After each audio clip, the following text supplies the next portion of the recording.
Hey, it's Conrad Thompson. Thanks for checking out the podcast here on YouTube. Be sure to hit the subscribe button and the notifications bell. You'll get a notice anytime we upload some new content. And when I'm not asking Bruce, hey, how big was Batista's?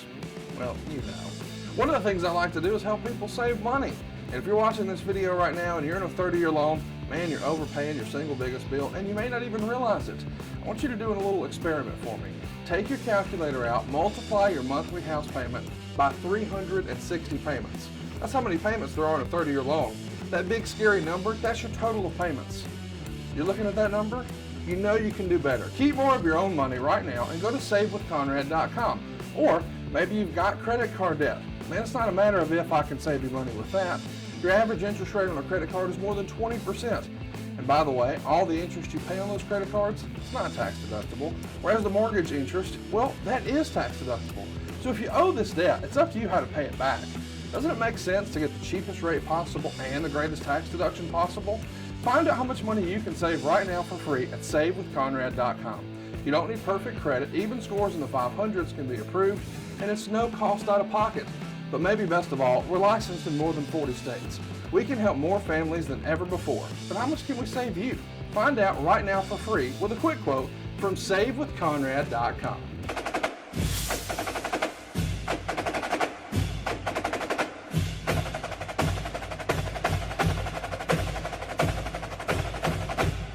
Hey, it's Conrad Thompson, and you're listening to Grilling JR with the voice of wrestling, Mr. Jim Ross. Jim, how are you, man? Finer than frog hair, split 4 ways, Conrad.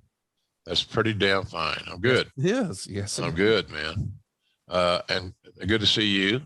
Good to see back you. Down in your cave. Not all, but a good portion of your memorabilia. My eye is always drawn to Wahoo's headdress. Yeah, those little feathers that dangle, they're distracting, are they not? Well, I think they're good. It shows you got a ceiling fan on or something. Oh, yeah, you got to keep that air circulating in here. Yeah. I don't be caught in a small room with you farting or something. That'd be very, very toxic. Well, the fart would be caught by the microphone, so we're both safe right now. And you're actually back at home in Jacksonville. You've been jet setting again. AEW's back on the road. Of course, I guess what now? Last week, you guys were in Charlotte, and a few weeks before that, you had maybe a couple of visits in Texas. But you got to go home and check out Oklahoma for the first time in quite a while. I did. It was a fun deal. It's a nice trip for me, to be able to fly back to Oklahoma on Thursdays after Dynamite, and then stay there Thursday through the next Tuesday when I leave again to go to the next city. So we had Austin, which is good, fun, packed house, great fans. And you can tell, man, the fans are so ready to participate. They're so ready to shoot their, bring their signs and all. It reminds me a little bit of when the Attitude Era was really hot, really flowing. All those signs that are coming out, and we're seeing more and more every week. I think that's kind of fun. It's great market research, quite frankly. You find out who they really like and who's turning their head, so to speak. So I got to spend that after Dallas. I went back to after Austin. I went back to Oklahoma, and then I flew down to Dallas. It was a 30-minute flight.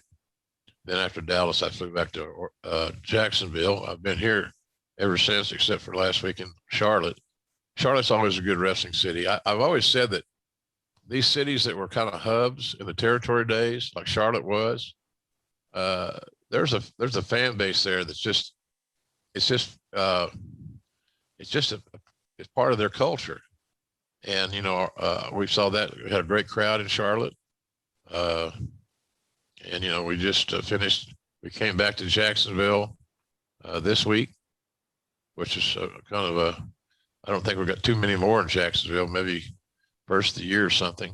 We're not going to forsake Jacksonville, but we're going to be on the road, and our advances in Arthur Ashe and all that whole Northeastern run is going to be really good. And hopefully the COVID issues won't affect us too badly. And if there's an outbreak, we know we'll have issues to deal with. So will everybody else. Hopefully we'll not have that issue. So, but it's an exciting time to be a wrestling fan. I can promise you. Oh yeah, for sure. And listen, we're excited to be here today with you because we're doing something a little different. We're doing Ask JR Anything. Of course, next week we're going to be back to our regularly scheduled programming. We're going to take a deep dive look at Mr. Terry Taylor, one of the more interesting names throughout wrestling history, more controversial or polarizing, maybe is a better word. We'll be back the week after that. So 2 weeks, we'll be talking SummerSlam 1996. And then we'll wind up the month of August, taking a look at the SmackDown series debut, which I guess technically was the second episode. The first episode was framed as more of a pilot episode. But SmackDown, of course, went on to be the first show on broadcast TV for WWE like that. But we'll take a look at how it all got started. Right now, let's jump into it. Adam Arpin wants to know, in 99, if the XFL venture never occurred and Vince didn't invest and later lose tens of millions of dollars, do you believe he would have loosened up the purse strings and stretched the budget to bring in those top talents of WCW in 2001? Conrad, people have to understand, we did a really cool invasion show. Yeah. It was good. Got a lot of positive response on Grill and JR. I just don't think he would have. You have to have. It takes two to tango, shall we say? So the guys that we were missing didn't want to come to work. They were being paid a lot of money to do nothing. It's hard to beat. And they're all veterans. They all been around the block. So it wasn't we could pay more money, and they didn't want to come to work. They were content with what they were earning to sit at home. So that's the misnomer about this invasion thing. These guys didn't want to work. The top guys were making so much money to spend time with their families or significant others, et cetera, that money wasn't the issue. Right. They enjoyed being off. And so that's kind of where we were with that. It wasn't, well, you should have paid them more money. Well, you guys should have. No, they didn't want to work. And you can't make a guy work when he's hell, their own pay. They got a contract. The checks are good. They're on time. It's a lot of money. And so that was the reason that didn't happen. We tried to hire these guys. They were not interested in coming to work. And to be honest with you, some of the downside guarantees were above what we were willing to pay. But the bottom line is, if we had been willing to pay, they still didn't want to come to work. People got to understand that. It's really simple. Didn't want to work. Right. They were ready to come back to work when their deals are done, and they did, ironically. So it was that's the story behind that deal. It's really simple. The top talents, they were on paper, they were making a lot of money to do nothing. We're very happy and content to continue to do nothing and be paid. End of story. Here's one from Matthew Brogdon. He says, do you think if Brock Lesnar didn't leave WWE in 2004, that John Cena or Batista wouldn't have gotten their push at WrestleMania 21? So it is sort of fun back, Jim, to look back and maybe fantasy book, but we've often talked in sports and certainly in wrestling, when injuries happen, contracts expire, when guys are no longer available to the creative team, it creates opportunity for other guys. Okay. And that is interesting. If Lesnar doesn't leave and he sticks around, who would have perhaps lost their spot? Cena or Batista? Would have worked the same. And at that point, Lesnar been positioned as an attraction, which I just don't see in 04. Yeah, there's plenty of room for everybody. I don't know if anybody would have lost their spot. It's good fantasy talk. It's good for Q&As like this, Conrad, but cream always rises to the top. Players are going to play. And, Cena and Dave Batista they were going to be made men. They're part of that one recruiting class I'm so proud of. So, no, I don't think anybody would have lost their spot. I think what it would have done was raise everybody's game, because they're going to have to raise their level of performance, and their skill set's got to be more refined to continue to move upward and forward. So, no, I don't think anybody would have lost their spot. you needed more depth, as we've talked about here a lot of times. How much injuries and other issues, sometimes non-wrestling issues, are a nuisance. But these guys are just talented as hell. And you get a guy that looks like Cena and looks like Batista. They were hungry. They've been trained well. They did really well in OVW. So, no, I don't think anybody would have lost their spot. I just think that the pecking order might have changed its sequence somewhat, but nothing to where anybody was going to be eliminated and not have their opportunity to be a star. These guys had star written all over them. And I think that's where we would have been. All we would have done is we just had more depth. And, we needed that depth. We've talked about this a lot. Austin turning heel, Rock doing movies. We lost our two top baby faces. So you can't replace two guys like that with one guy. Everybody's got a role if you want to play the role and be the guy. And I think Cena and Batista both have the desire to be the guy. And so I don't think it would have affected anything. I get it. It's a wrestling podcast, but he's saving us money on our mortgage. Do you really trust this process? The reviews don't lie. 5-star review after 5-star review. We make it fast, we make it easy, and it's no cost or obligation. Give us a shot to earn your business. I'm telling you, you'll be glad you did, especially if you like keeping more of your own money. You don't need perfect credit or money out of your pocket, so what are you waiting for? Hurry to savewithconrad.com. Here's one from Kurt. He wants to know, in any of your jobs in the business, did you ever handle booking venues? I've always been curious how much an arena or stadium in a city like Dallas or Chicago would cost in various eras. Everyone talks about Madison Square Garden being so expensive. Any idea how much it is to rent? Well, I know in the Garden, we did Raw there many times, sell out many times. And at the end of the day, you lost money. It's hard to believe. You have to recalibrate things when you're doing sellout business and you're losing money. And that was due to not only the cost of the venue, but the union costs. You couldn't touch a chair. You couldn't do anything. The union had to do everything, and they charged the hell out of you. But I've never done booking buildings in any of my travels. Don't say as I missed that opportunity, and Cowboy did a lot of the booking of the buildings, but there it was a little easier because you ran a territory and the same cities ran on the same days. So that was kind of easy to figure out. The routing was pretty consistent. So in New Orleans always ran on Thursdays. So we had like 3 buildings in New Orleans that we could run on Thursdays. So no, I don't think, I just don't believe that would have been, there was a lot of difference there in the sense that it was a different model. It's a different business model, but I never had that opportunity, and Crockett, Jimmy did a lot of that stuff. Gary Jester was very valuable in that area. Cowboy and Jack Curtis did a lot of that stuff. The late Jack Curtis did a lot of that stuff in Mid-South. WCW had, like I said, had Jimmy and Gary Jester. And then they hired Don Glass and some other guys that was their area. And of course, in WWE, the great Ed Cohen was your building man and very good at it. Ed was very involved in the association of building managers and so forth. So I never did that. Thank God. I screwed up other things. I screwed up that up too.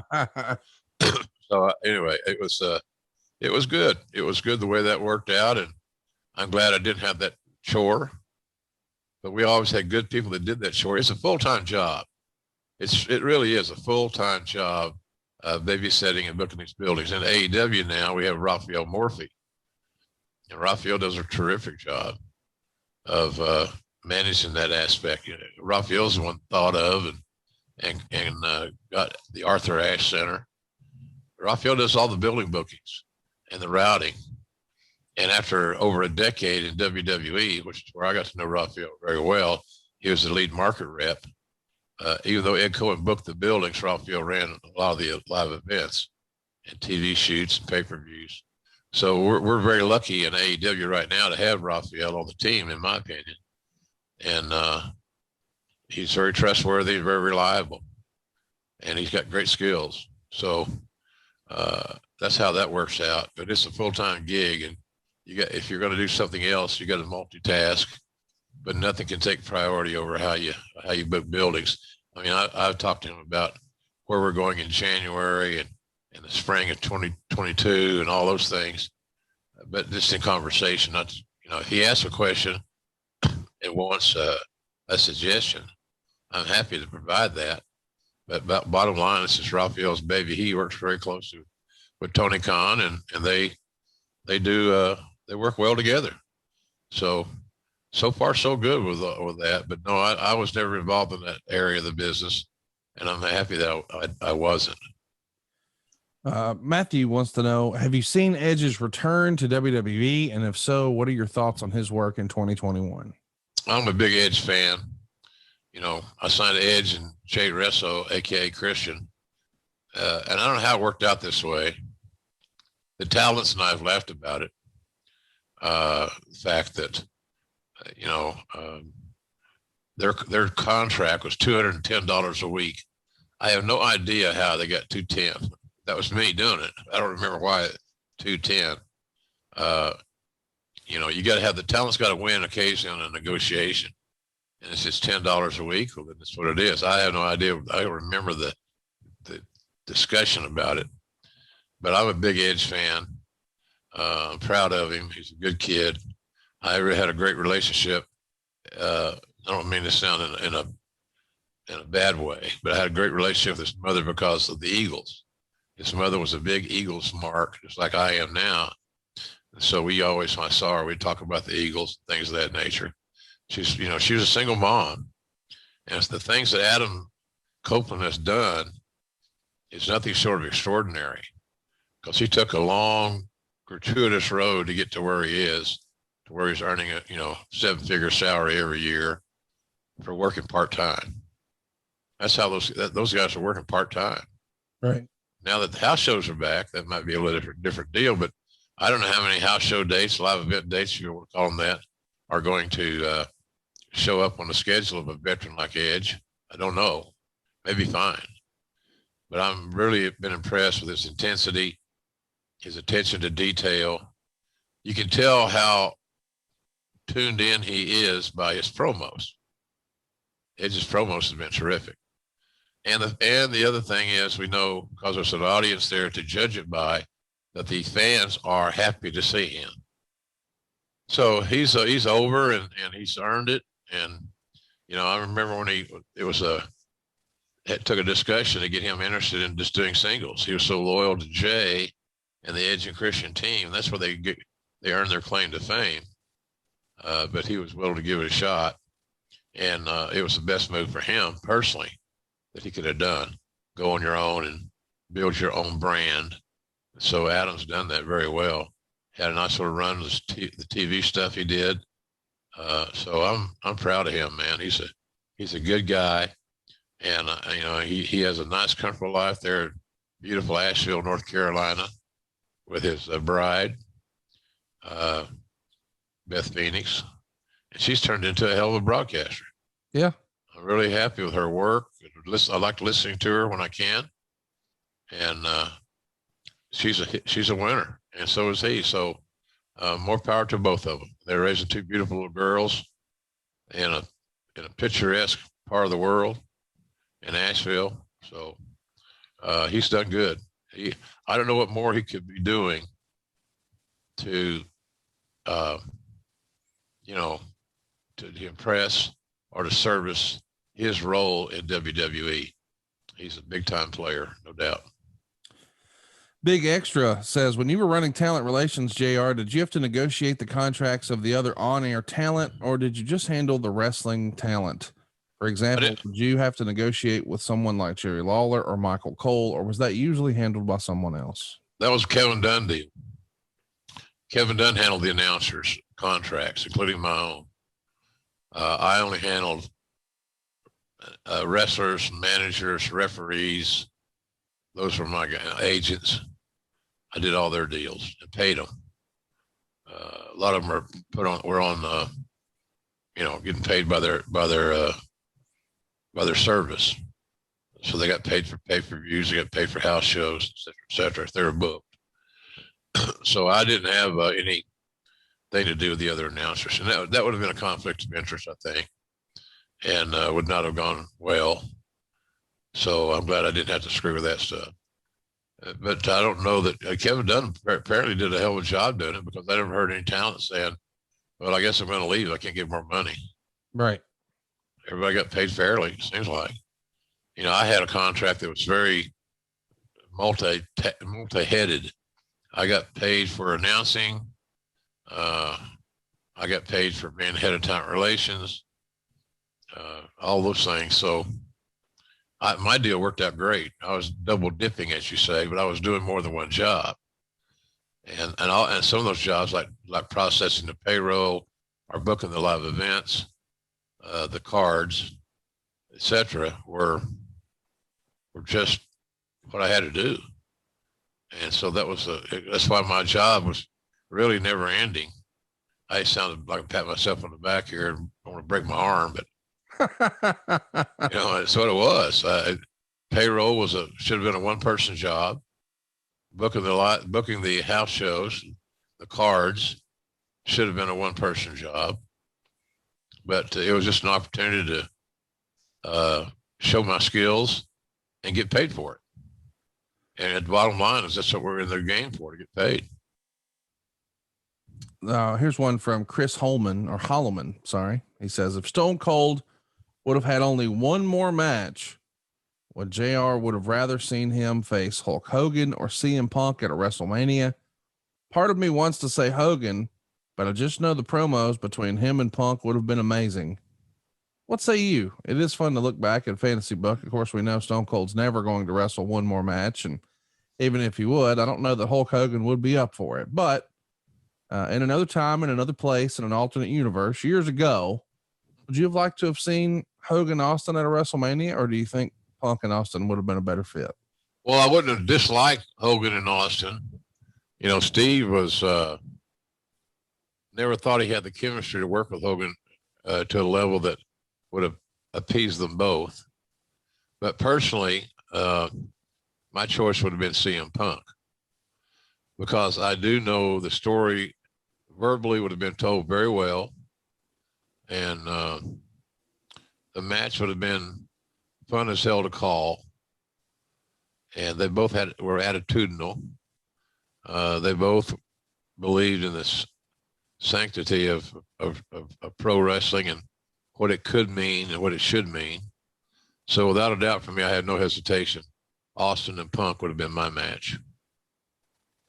Of course, these days, CM Punk is all over the news. I don't know anything, so I'm not trying to hint anything in any direction. And I know you're not doing talent relations for AW, so you probably don't either. And even if you do, I'm not asking, because if something happens, I'd like. Oh, you're asking. All right. You son of a bitch. You want the dirt, Connie. You're sitting in your big chair with your cheeks. Those are wonderful cheeks. I think one of my favorite parts of wrestling is the surprise, so yeah, I don't want to ruin the surprise if there is one coming, but right. Me neither. What do you make after a nearly 8-year layoff? Fans are still really excited at the possibility of CM Punk returning to wrestling, whether it's on the AEW side or the WWE side, but it is an 8-year layoff. As a guy who used to run talent relations for the WWE, what's your take on all that? I hope we sign him. I hope he's one of our guys. CM Punk is a treasure, and he can contribute a lot to a lot of guys, and he's willing to share his knowledge and his expertise to other talents. He plays it forward and has no problem doing so. That's my take on him. But anybody that signs CM Punk for limited engagements or less than full, or in our company, God almighty, we're only working one day a week. This is becoming elementary. Why do people want to come to AEW? Because they can have a life. Right. and they can create to their own creative. They can create their own storylines. They can create their own promo material. It's a way to express yourself creatively that they didn't have heretofore in other companies by and large. So, but if we can sign CM Punk to our team and our roster, it's a great get. It's a great get. So, and I hope that we do at some point in time, sooner than later. But he's just a huge player in the big picture. And am I worried that his layoff is going to affect his work? Well, we know it's going to affect his work to some degree because he's 8 years older. He's in his 40s. But that doesn't seem to matter in today's wrestling business. No. Especially when you have a schedule like ours. Right. So I'm not worried about if he does sign, and I hope he does, how effective he's going to be. There's no doubt in my mind he's going to be effective as hell. And he can help us in so many other ways that, it's just amazing the things he can do to help us. And a lot of people are going to rely on him to ask questions and for advice and coach him up and things of that nature if he does come.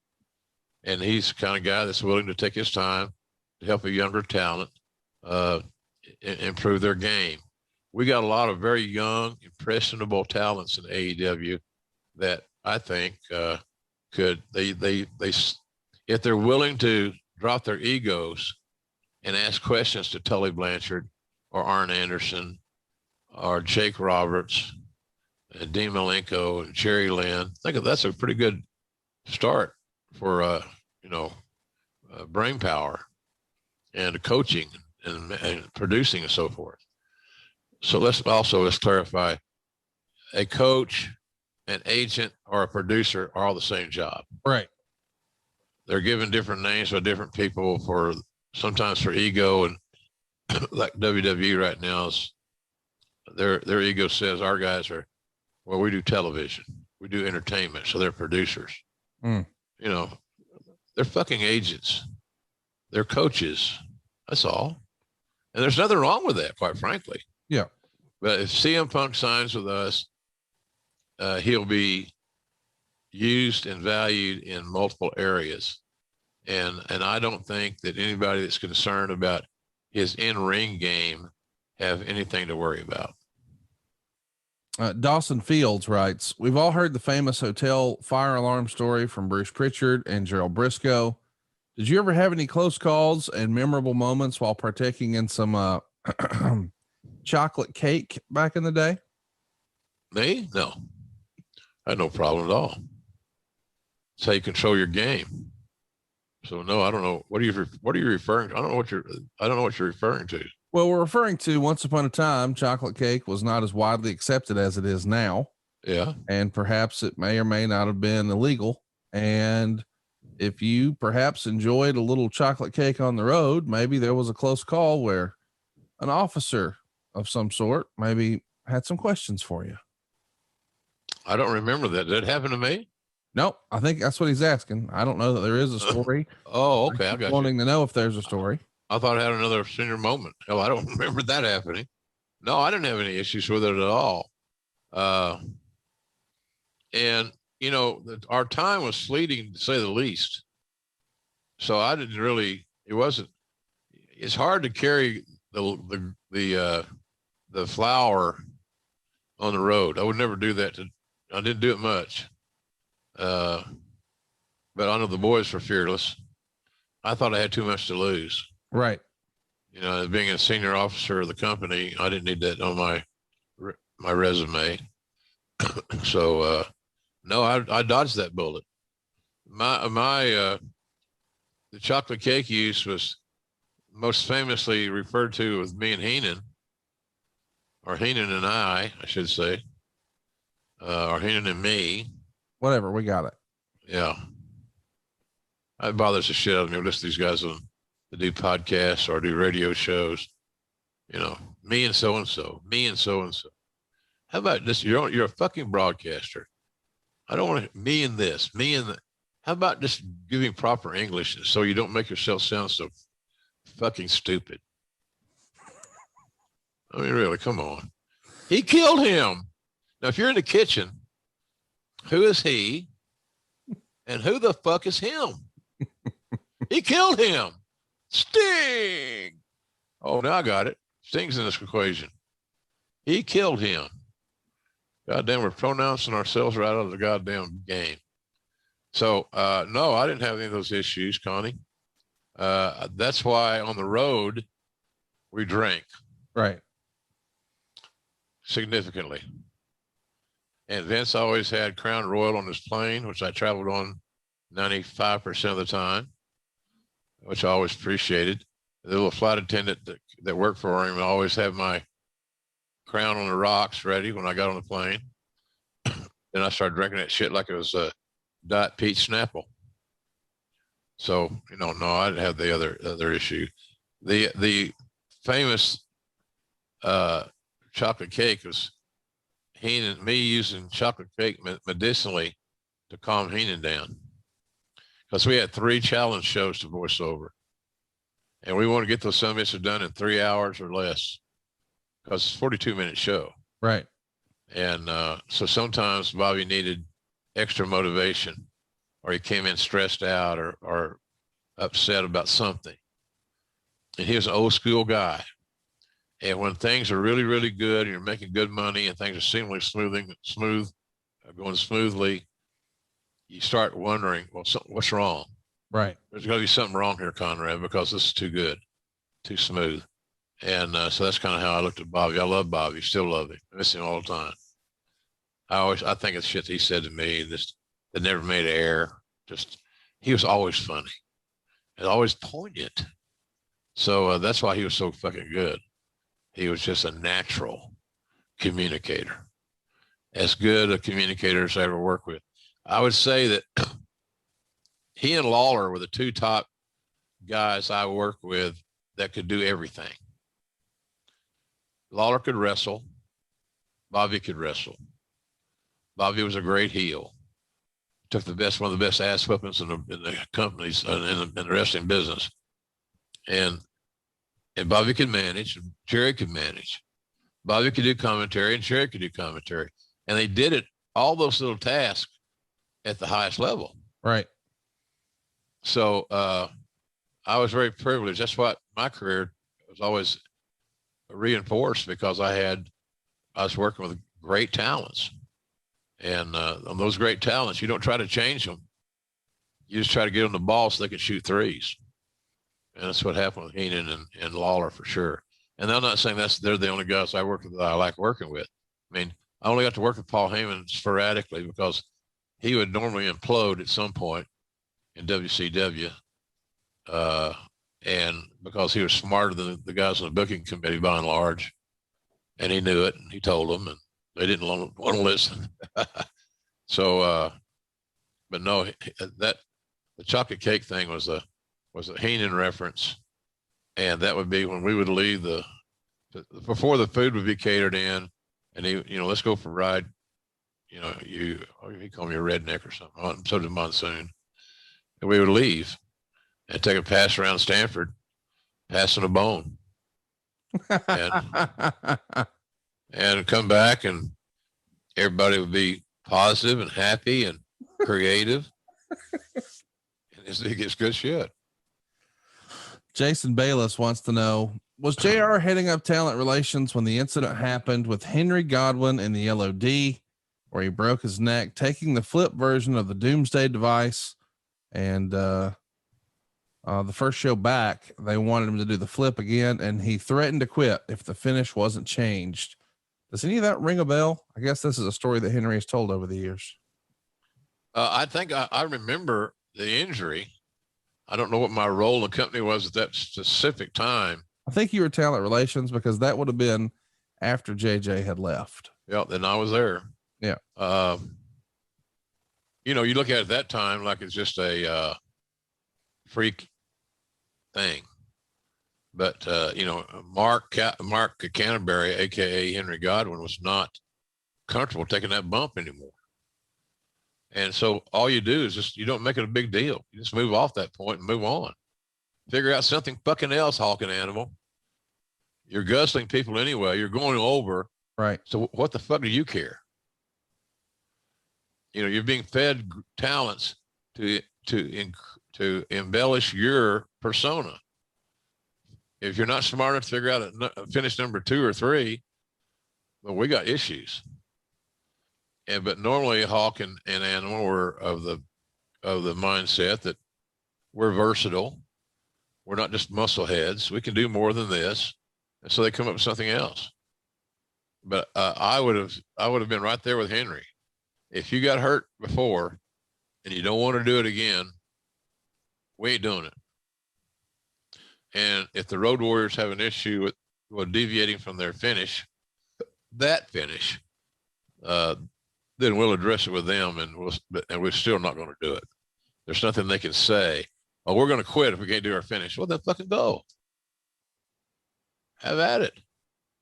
Remember, you got to no compete for 90 days. So, but yeah, it just, I was there, and look, Henry was one of the most popular guys on our roster.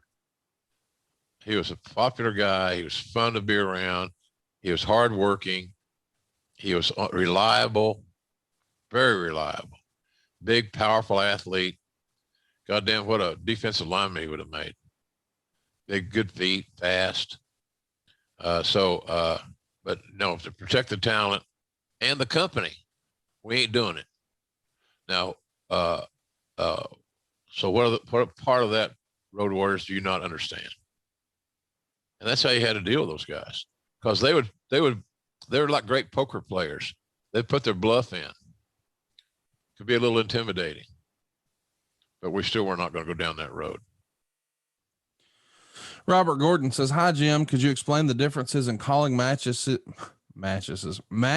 early in your career and now for AEW? I know the athletics are off the charts, but what other changes have you made, if any?" I don't think necessarily the AEW piece of the question is as relevant. Obviously, the presentation of wrestling has changed across the board.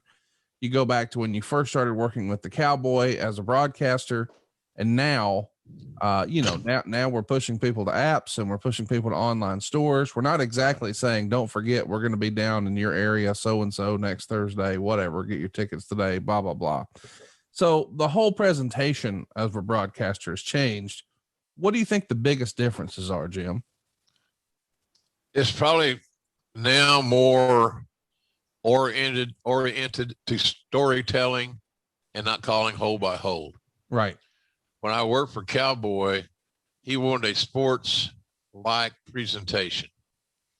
And that meant doing more documentation of hole by hole stuff, and then tying it all together, connecting the dots of those holes and what they meant into the big picture, or how they would contribute to the outcome of the match.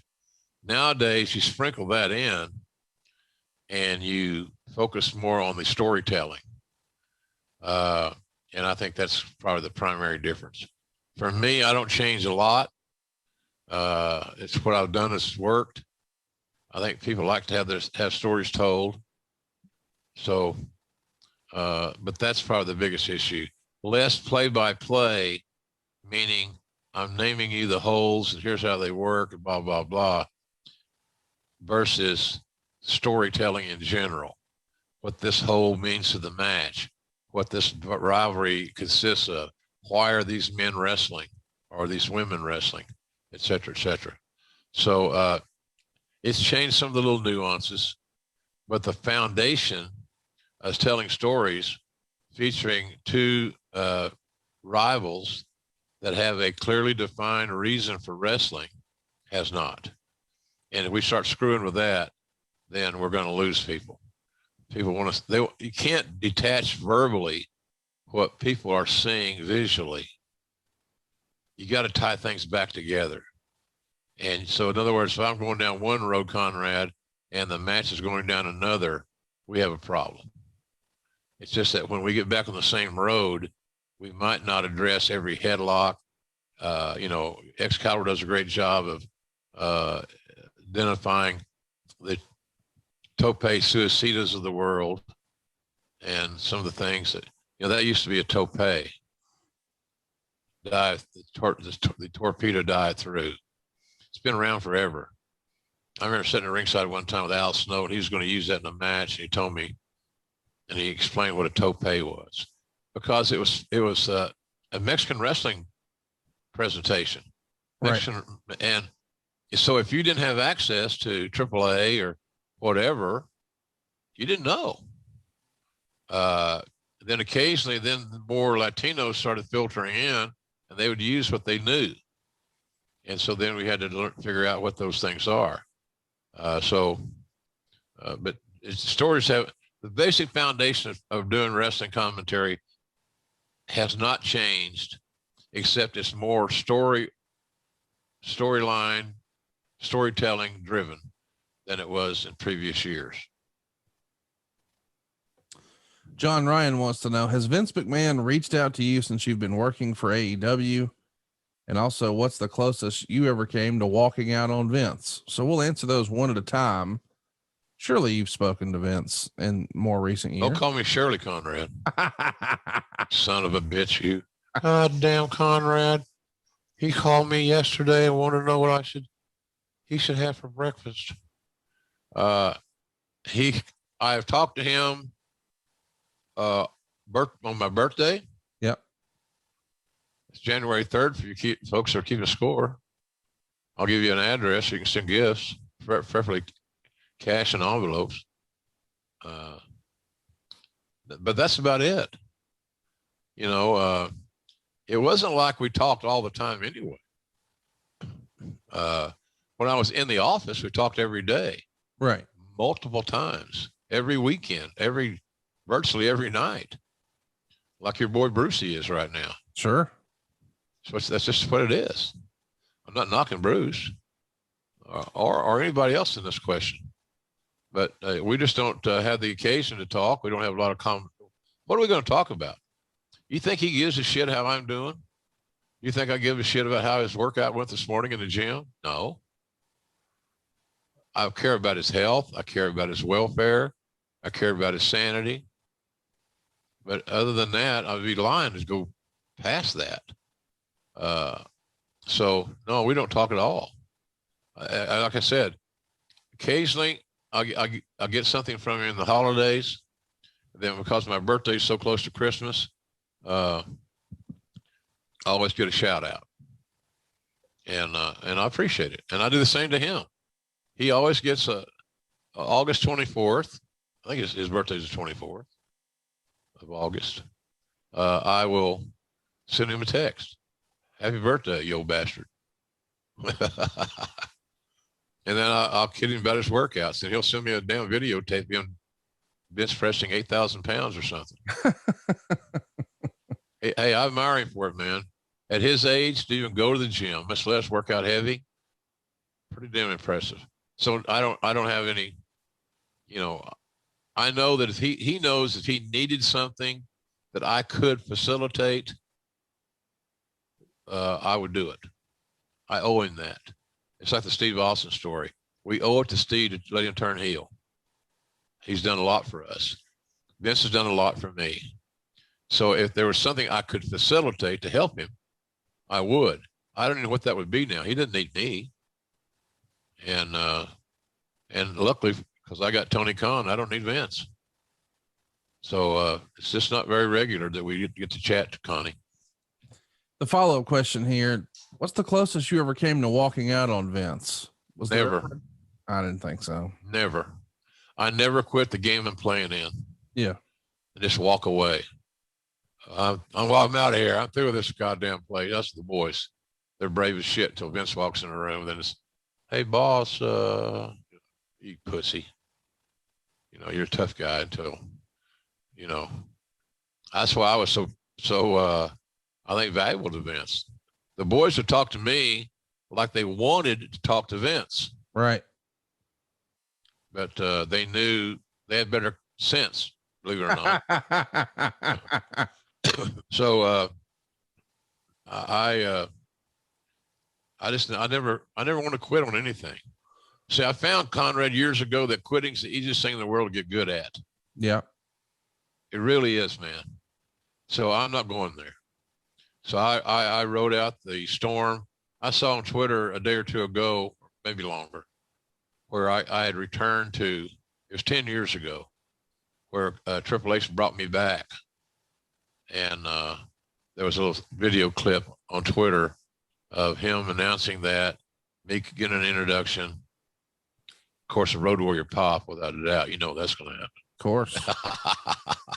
And the expressions on Lawler's face, and conversely, the expressions on Michael Cole's face were classic. So, you know, I like, I can't quit. I'm not going to quit AEW. I may retire. But here's the thing. I will always fulfill my commitments. Right. That I owe it to me for that. And my daddy in heaven would say, you know, you're a quitter. I've been called a quitter before when I didn't want to go to 2 football practices a day and things of that nature. And I was humbled before the presence of my father. So, but I'm not going to quit on anything. It's just not me. That'll never be my legacy. Well, he was a hell of an announcer when he wanted to work, but he was awful. You know, he fixed his spots. Well, I pick my spots every Wednesday. I expect the next show I do on Wednesday, I'm going to try to get better than the last week's show, and so on and so forth. So never thought about quitting or walking out on him. Just never would have done it. Here's one from Michael Eldridge. He's an OG guy here on our group. What are the JR memories of when he experienced what we call the Vol wake up call in the morning during his visit to Knoxville? I don't know about this story, Jim. Is there a story to you getting awakened by some Tennessee volunteers? I think I did. I think some band or some little pep band or something played Rocky Top. Outside your room just to wake you up? Yeah. Wow. Well, they knew where I was staying because I'd done so much media that week. I coincided a JR show, like you and I have done occasionally, with my trip to Knoxville. So I had a comedy club gig and I did a lot of media. So somehow or another, my big mouth, I let it out where I was staying. And the next thing I know, I had company one morning. It's fun, all in fun. And little do they know we're going to whip their ass a little bit later on the week at Neyland Stadium. So that was one of the most fun athletic experiences, even if we had lost. That stadium, I'd never been in a stadium, Conrad, that it felt like we were having little tremors, little earthquakes. Mm. The crowd was so loud that it made things shake. Have you ever been to a game in Knoxville? I have. It's like the fans are right on top of you. It goes down. It's interesting. It's fun. It's a very unique stadium layout. A lot of history. It's really cool.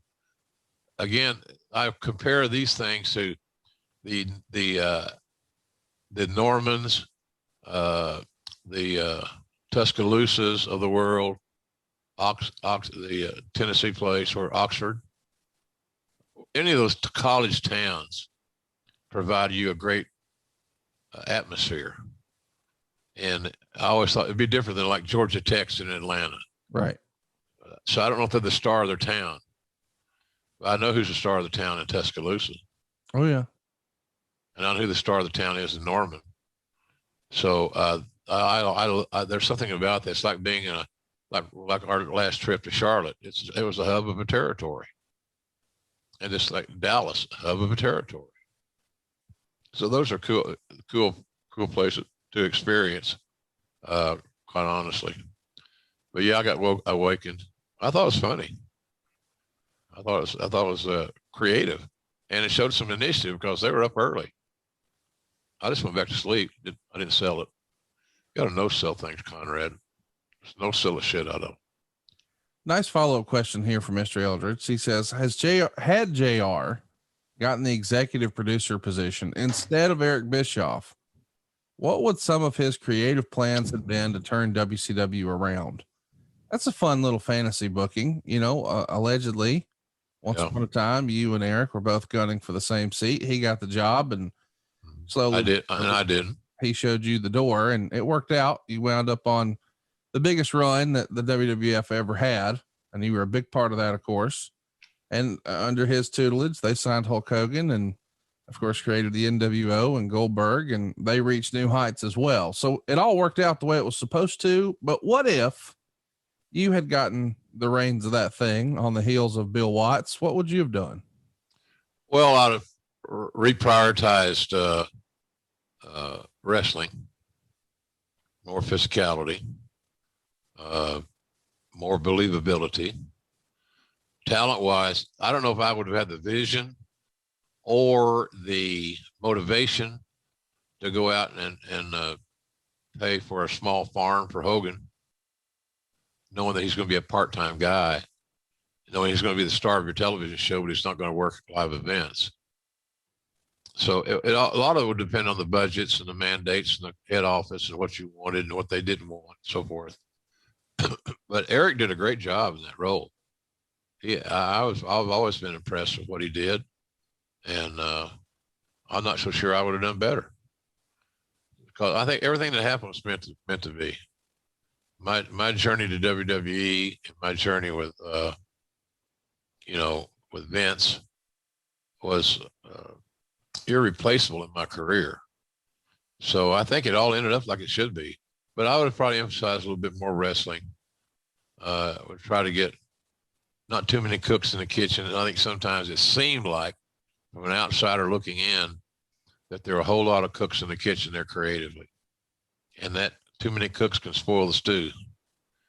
But I thought Erich did a great job, and I don't know that I could have done better.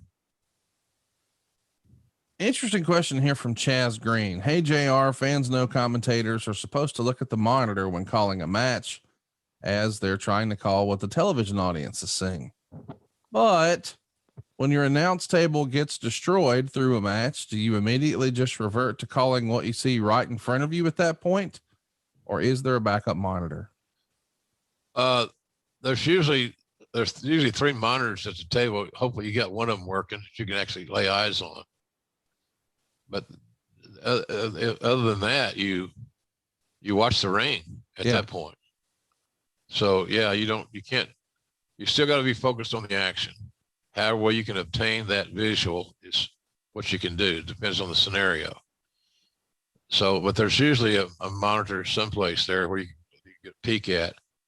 And then you got a producer in the truck. In my case, it was Kevin Dunn all those years. Right. They lead you along. They help you out, tell you where you are and what we're seeing. But you got to commentate what the home audience is seeing, so you can explain and continue to tell your stories that are, again, that's the one thing I used to, even on Raw, or when I would occasionally watch Nitro, sometimes they were talking about things that were completely disconnected from what we were seeing. And I find that to be a major pet peeve in pro wrestling commentary, where you're talking backstory and this and that, and you're ignoring some great athletic moves because you know it's a work. You know it's not the finish. So you let the people into a scenario that they don't necessarily want to be in, but your commentary has led them to that. So, but yeah, the monitors are crucial, highly crucial in what you're calling, to make it accurate and make it good. Here's one that, I think you're going to have a good take on, because we've never discussed it. So another what if. Christopher wants to know, in your early days as a referee, did you ever have the desire to be more involved, perhaps as a manager?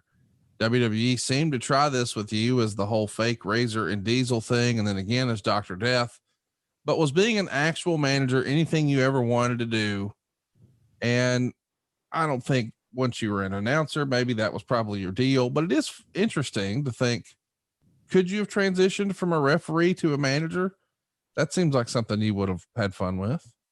In my early days, I probably daydreamed it to get out of the refereeing job, which is thankless. Didn't make any money.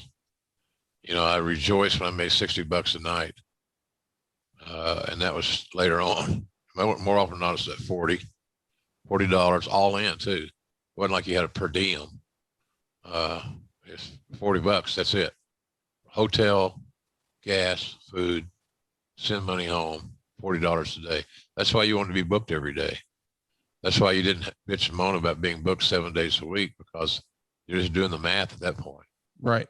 So being a manager would have made me more money, and it would have, and I would have worked less, because as a referee in those days, we traveled one ref. So one referee called every match. Big card, 10 matches or 9, 8, he called them all. So being a manager, you're featured basically in one presentation. But I never seriously considered it as a career move. It just wasn't something and Cowboys managers seem to be getting blood every night, getting the shit beat out of them by the fans or the talent. And that didn't appeal to me a lot, to be honest with you. So the answer is no. I never really had that desire. But I will also amend it by saying the thought did cross my mind a few times, and it was for the wrong reasons. It was to get away from refereeing, and but not. I don't know. You know, we were blessed with some good managers there. Cowboy has, my God, he created Cornette and the Midnight Express. Wow. Yeah. You think I'm going to compete with Cornette in that particular role? I'm out of my league. Probably not. I'm out of my league, man, in that deal. I knew that when I started broadcasting, that if I was going to stay in pro wrestling and I was going to make a life of this stuff, which I have, it's got to be on the other side of the broadcast table. And that's kind of what I followed. I tried to get better at that job. And luckily, my skills were recognized by enough people that I've been able to make a living doing it. So I think I made the right turn in the road, but just as a fun thing or a fantasy booking deal, as you alluded to, Connie, I probably would have, it might've been worth a little bit of fun, but nothing full time. And it would taken me away from what I really wanted to do, which I was given the opportunity to do. And that was broadcast. You mentioned Cornette a minute ago. We haven't talked about him in quite a while. He's not actively working in the wrestling business these days, but still obviously does his podcast and all that jazz, and is part of the regular online conversation. I'm not asking for you to comment on any of that, but are you in any regular communication with him? Y'all were friends for a long, long time, or have you guys just sort of drifted apart in more recent years? I think we kind of drifted apart, but nothing intentional. Right. Nothing premeditated. It's just schedules and conversation are what they are. But no, we don't communicate much anymore. I'm a little bit elusive, as is he. You're not a big phone guy. You and I mean, we're friends, we're pals. And if we're in the same town, we're darn sure going to hang out and probably eat some barbecue and tip a few back. But outside of that, unless there's something major happening, it's just one of those see you when I see you type deals. And I think a lot of folks in wrestling are that way. I know Eric Bischoff is, and certainly Bruce is. And I think you just, everybody sort of gets used to quote unquote staying in their lane. Does that make sense? Yeah, it does make sense. But no, Cornette and I are not adversaries. We're not enemies. We do not agree on a lot of philosophical topics regarding pro wrestling presentation, et cetera, et cetera. Corny's kind of the Kentucky Fried Howard Stern. What a description. And he's, he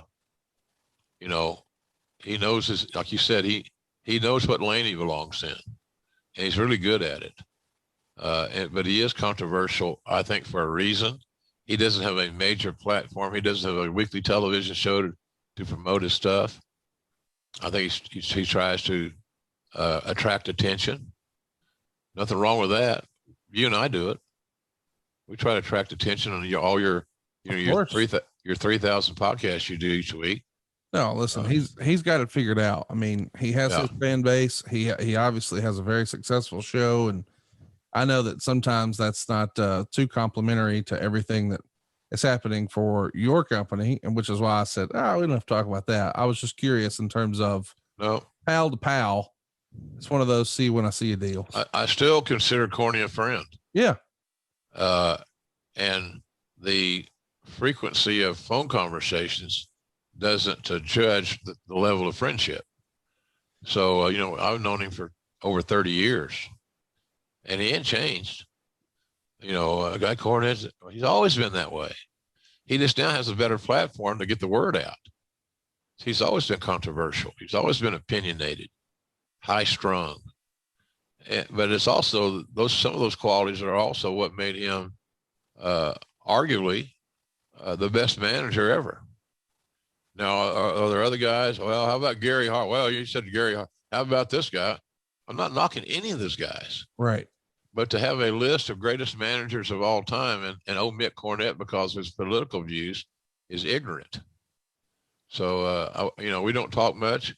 I used to see him more when we would go to be booked to the same conventions or, those type things.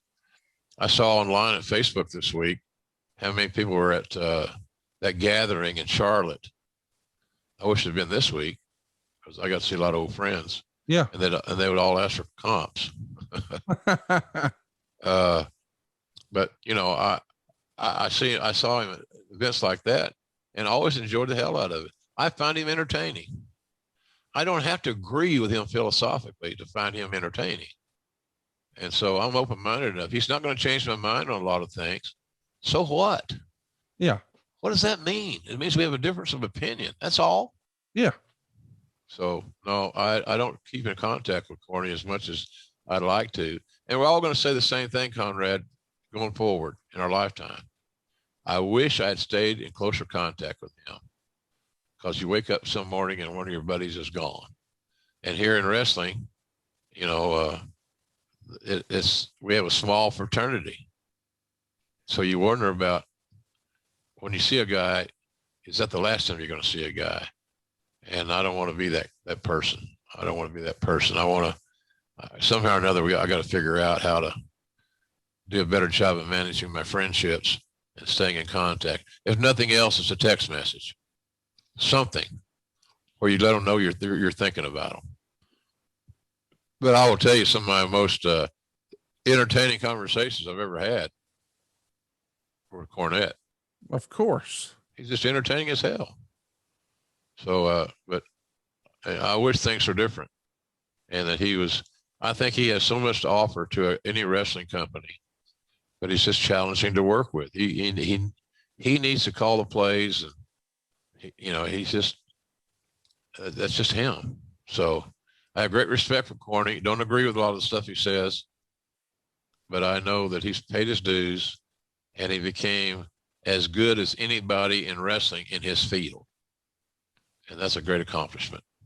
Yeah. I mean, I think, unfortunately there's too many fans out there who can't respect someone's opinion. Just because you don't agree doesn't mean you can't respect his approach and experience. And if nothing else, he certainly earned that from all of us. Yeah, absolutely. Michael says, what do you think is the key to a play-by-play in any sport? Who are the announcers right now that impress you with the work?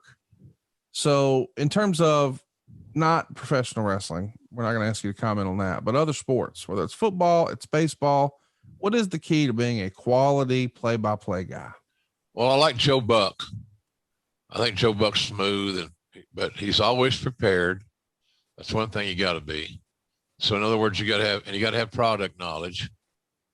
And you got to study the teams that you're calling. And understand that game and what's at stake and things of that nature.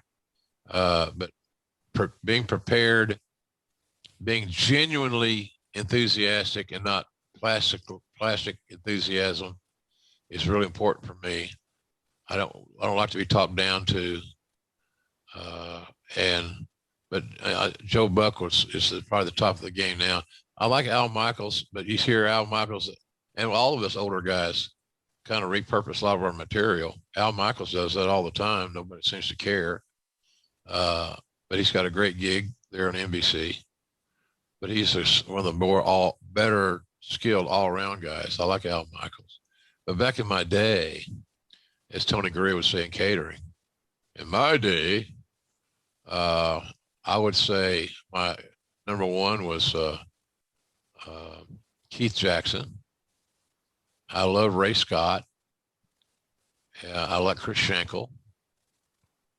I love Madden and Summerall. They had chemistry. They knew the game. They knew the story that unfolded before them was the story they were compelled to tell. So I think there's some of those qualities. It seems like now, and a lot of this is because of who's producing them. But those guys I mentioned that I loved were produced by older guys that understood the game and understood the science of broadcasting. It seems like now there's a lot of really young producers because they work cheaper. And so I think that that's a big difference. So you want to be kind of hip and cool. And I don't know that that's always the best service to the product. But I like, there's some guys nowadays that I do like. And then again, you get on some NFL days, you get the direct ticket. You hear announcers that you never heard of in your life. And and they're all the same. They're all cut out of the same cloth. And they're going to be hip and cool and funny and, all that shit.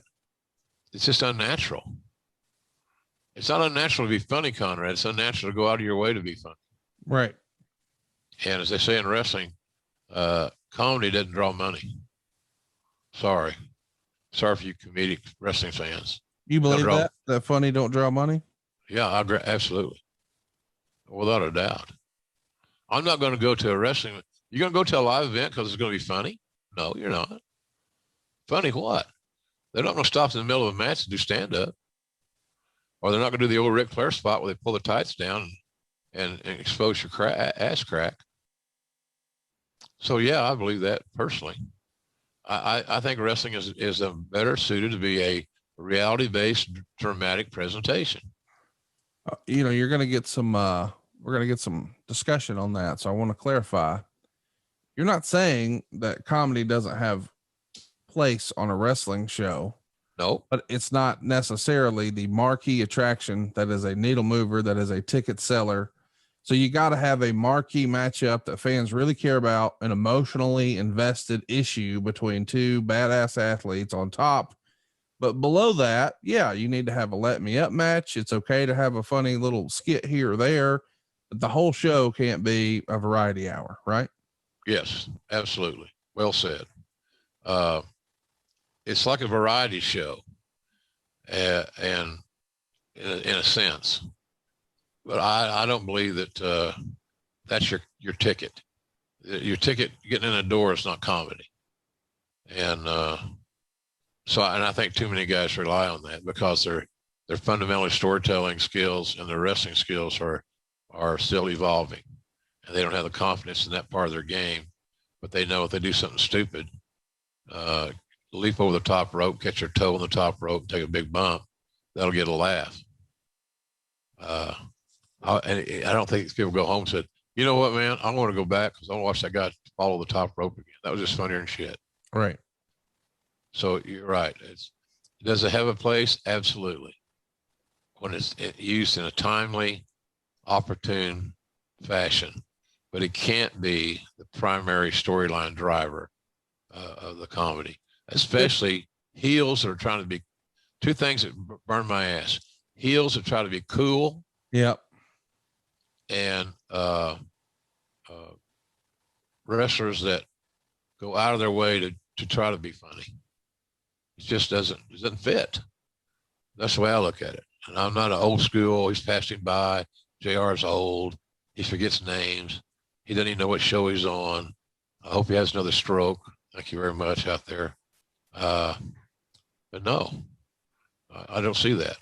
I don't see that at all. I just think the comedy has got its place, right? But it shouldn't be your entree. Comedy is not the entree of a pro wrestling match. It's an appetizer. It's a dessert. It's a accoutrement, but it's not the entree, at least in my world. But if you like it, you're listening to us now, watching us now, Connie. I'm not mad at you because you do like comedy. Right. I'm not that guy that just, well, you didn't agree with me, so obviously you're wrong. Right. God damn it! But I'm Conrad Thompson, 100 fucking podcasts, son of a bitch. So I'm not going to get on your ass for that because I don't. That's not how I feel. I mean, I think you and I are on the same page. I love, and I know we don't usually talk about the current stuff a lot, but I love the presentation of a lot of the comedy that we've seen in wrestling, but typically it's not the main event at WrestleMania, and understanding the difference is, I mean, there's nuance to these conversations, so anyway, I'll give you an example too. One real quick one before we move on. It's like a week or so ago, the little bit that Orange Cassidy and Sting had on the outside of the ring was nothing but pure entertainment and comedy. Yeah. And it worked. Mm-hmm. It had a place. It fit there. It didn't take away from the match, in my opinion. So if comedy used at the right time with the right people, that doesn't seem forced, canned, fake, contrived, whatever you want to say, can work very well. And that particular little skit that those two guys did, for me, worked. And I'm an old school guy that likes the blood and guts and the fighting and the physicality and all those things. But these guys were excellent. So it will work in the right environment. So I'm not anti-comedy. I just know that the comedy cannot make up the thrust of your match. It's a great, like I think I said earlier, it's not the entree. It's not the steak. Yeah. But it's a real good appetizer. It's a great bowl of French onion soup before you eat your steak. Or it could be looked at as a little creme brulee. VA Artman says, any good hot stuff Eddie Gilbert stories? Spent a little well, time. there are a lot of them. Eddie was a really unique student of the game. His dad, I think his grandpa too, was a wrestler. I know Tommy Gilbert was a Cowboy, booked Tommy as a favor. And then he moved him to a referee, and he was a really good referee, by the way, which can't be underscored. Eddie always wanted to be the booker. Eddie was influenced strongly by Jerry Lawler. He walked like Lawler. His body English was like Lawler. His in-ring stuff in Mid-South was a lot like Jerry Lawler's in Memphis. But that was the primary influence that Eddie had as a kid growing up, because Lawler was the king. Right. I mean, literally. He was on top for, a zillion years. So, but he always wanted to be a booker. And unfortunately, timing bit him in the ass when he was getting ready to be the booker in Mid-South, or UWF, more specifically at that time, as right, almost simultaneously, the company was sold. So he missed his opportunity. And then he had to fall back into the general population. And, but he had a great mind for the business, was always thinking. And I think at some point in his career, he may have become a prisoner of his own device. There's a song in there somewhere. Yeah. But I think that's kind of what it boiled down to. He never got to live out his dreams as much as he would foresee that he could or would or wanted to. So he was a lifer. And then when frustration set in and he wasn't living that dream, and he started to become more dependent on substance abuse, I think a lot of that was just out of the fact that he was just very disappointed and wasn't living the life that he perceived that he would. But he was a smart kid. He learned from everybody. He was such a fan that he loved to sit and listen to a guy like Terry Funk, Cowboy, all these veterans that had drawn money and knew what they were doing, Eddie would spend time with just to pick their brain. He wasn't one of those young millennial type kids that thought he knew everything and didn't need to listen. So I had always had a lot of time for Eddie. And he was in a tumultuous relationship, which is the prisoner or a issue for a lot of wrestlers. You know, I've seen a lot of careers get taken to their knees by bad marriages. Yep. Multiple bad marriages. And we both know people very close in our lives that are that way. So, I mean, those are probably the two biggest culprits, right? Substances and well, marriage. Yeah. Relationships and substance abuse are the two primary killers. If you see a guy that's had a long-standing marriage, a pro wrestler that has a long-standing marriage, successful marriage, and has avoided substance abuse, alcohol abuse, etc., you generally find a guy that's had a real good run, that saves some money, that's comfortable. It's so simple if you can avoid the pitfalls of a bad marriage, going out on your wife or going out on your husband, whatever the case may be. That's kind of the common denominator there. Hey, I just saw online that Oklahoma and Texas just notified the Big 12 that they will not renew their media rights after expiration in 2025. So it's going to happen sooner rather than later. And by it, I mean Alabama just whooping up on those Okies. Yeah, right. Well, we'll see. Well, that's why they play the games, Conrad. Yes, it is. It's going to be fun, man. It's going to be fun. Oh, it's going to be great. It's two of the greatest institutions of college football history, Oklahoma and Alabama, in my Without view. question. So now they get to play each other for a high stakes, not just an occasional bowl game. They'll be in the same league. If they're good enough, they'll play every year because they're going to be in different divisions. So if Alabama and Oklahoma can live up to their hype, they'll play each other every year in the SEC title game. Now, that may upset some of our friends in Georgia and other places, Florida, etc.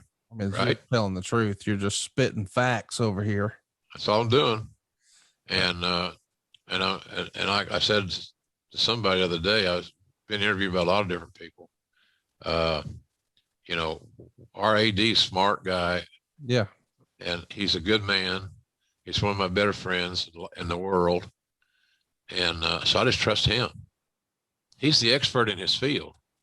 So why would I, hey, if you're doing good, if you're doing it right, you're doing good, then all I'm going to do is support you and continue to give you some money every now and then for the athletic department. So yeah, it's going to be good. But that's the deal. So the OU and Texas to the SEC can't happen as it currently stands before 2025's TV contract. Fox shit the bed. When Fox has these rights, and Oklahoma and Nebraska both are planning on this 50th anniversary of the game of the century in 1971 between Oklahoma and Nebraska. I was just out of high school about a year. God damn, that was a big game. And they beat us 35-31. I still say that one of our guys got clipped on a punt. Johnny Rogers turned a punt, and it was a blatant clip, not called. So, but that's not my story. Sore losers. But I think they were going to do a big celebration. We have Switzer there and Tom Osborne and all that stuff. And Fox put the game on at 11 a.m. Are you shitting me? And they'll come up with something. I got great friends that work at Fox. My buddy Jacob Bowman's suffering from COVID again. He's had COVID and he had the vaccines, and he's got COVID again. It's amazing, man. We think we know all the answers to COVID, and then something like that happens. So, and he's a Southern Cal guy, and he's a Fox executive, and I love him like a little brother. But I express my opinion, somewhat in a caustic manner. What are you guys thinking? And it's all about this. Nebraska's not the it team right now. They're not the hot team in football. So we're not going to go with them. So you're forsaking all this tradition. It's like saying, well, Auburn's not very good anymore, Conrad. So we don't need to play Auburn. Alabama don't need to play Auburn. What the fuck? They don't have Tucker Frederickson. They don't have the Cam Newton. That's different generations, obviously, but they're not the same. So let's not play them until they get hot again. That's not how it works. No.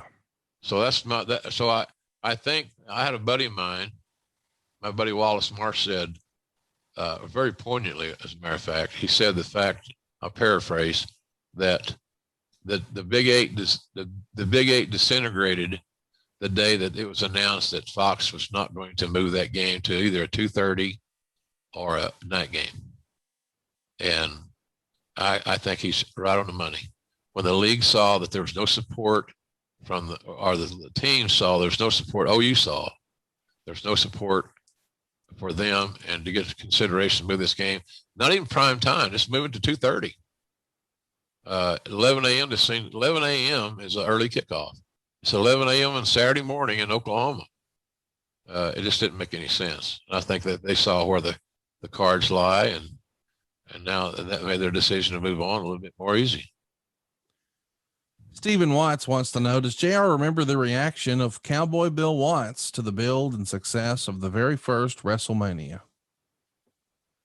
Oh, he was impressed, and it I think kind of motivated him to work harder, and for us to work harder on our big tent poles, as they say in corporate speak, of our big events each year, which is centered basically in the Superdome, and do it where you could. The Superdome itself was an attraction in that era. It's a big indoor stadium, of course. And so I think it made him open his eyes to big events. So it's pretty cool. Here's one from Ted the Hillbilly Heel. He wants to know, were there major differences between Mid-South and Jim Crockett Promotions that you noticed when you first came in? Well, yeah, there were some differences. Jimmy was very willing to acquiesce to talent's needs, maybe more than Cowboy. If the talents in Mid-South or UWF had a idea and Cowboy liked it, then they went with it. He did that a lot, but Jimmy was very amenable. On more often than not, that great conversation that you had with Jimmy, I think, indicated that he may have given Dusty too much autonomy, and even against the advice of some of this, like your father-in-law. Yeah. Everybody had a different philosophical opinion.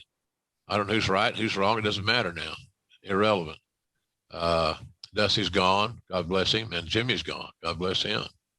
But I think there was a little bit of difference just in the management structure. Cowboy was a very black and white, straightforward guy. And he was like a Vince Lombardi.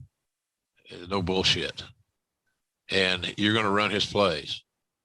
If you have a better play, you convince him that play will score and contribute to the success of the team, he'll go with it.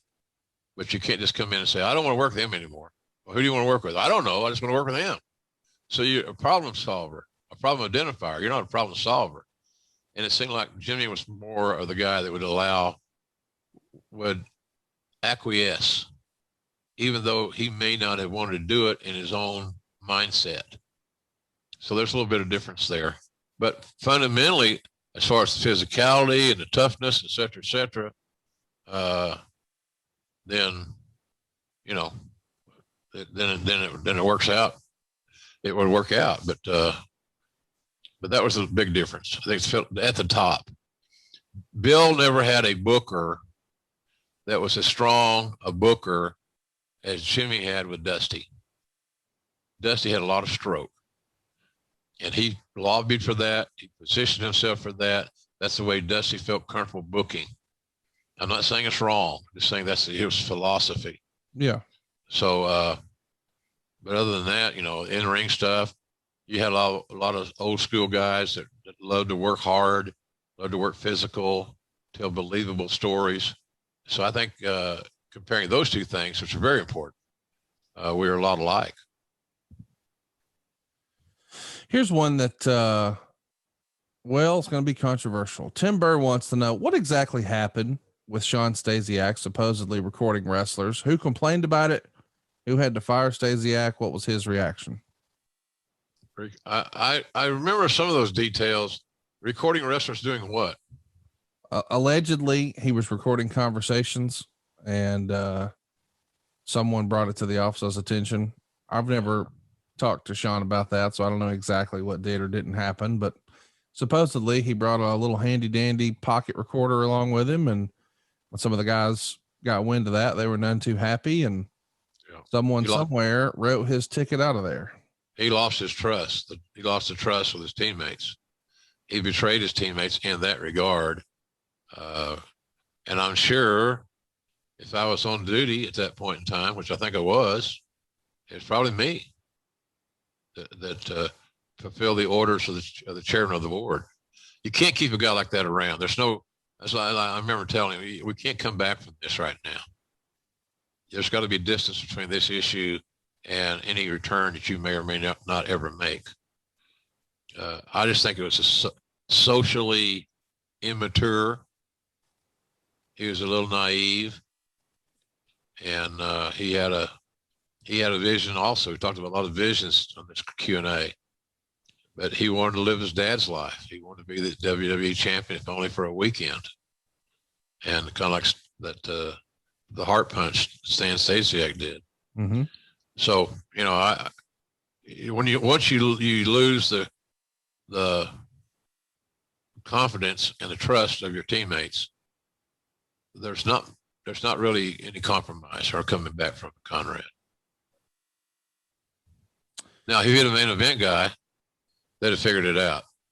That's how crazy it is. Well, listen, that's reality. That's life. And a lot of people are going to say it's not fair, but there's a pretty famous story out there of Jimmy Johnson back when he was the head coach of the Cowboys, and they're all watching film. And back then with a projector, you'd have to dim the lights to do so. So he turns the lights back on, and he sees two guys had put their head down on their desk and fallen asleep during film review. So he went to the back of the room, shook a third string linebacker and said, "Pack your shit. You're cut. You're out of here. Get your ass out of here." And walked towards the front of the room to continue the meeting. And on his way, shook the second player who had fallen asleep. And he said, "Hey, Emmett, wake up." Yeah. So that's unfortunate, but that's reality. That's it. That's exactly right. So, and that's a good story. I've heard that story. It's a good one. Jimmy Johnson also said, and I use this philosophy a lot, if I can't solve your problem, Conrad, I'm going to eliminate it. Yep. That's our options. Solve the problem or eliminate the problem. You can't just leave it and hope it goes away on its own organically. It evaporates. That doesn't jive. But that's a good story. It's a good illustration of what we're talking about here. We can't use you because the boys are not going to want to work with you. It just puts it into a very uncomfortable situation. And then you ask, well, why did you do it? Right.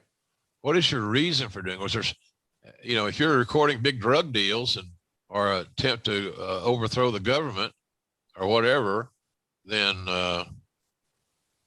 okay. But that's not what it was. It was just, it was so irrational and so ridiculous. It's hard to justify any reason that he would have done that. And I don't think he really realized at the outset, once he was discovered, how serious this deal was. It wasn't like a rib or the boys could get a kick out of it. Because if you recorded that, what else did you record? Right. And maybe some sensitive things on there involving a significant other or whatever it may be that you also documented. So it's just, there's no win in it whatsoever. It's not funny. It's not a rib. It's not cool. It's nothing but shit. Let's do another one here. This one is from Chris again. And he says, since JR knows Vince quite well, does he think he might sell the company one day?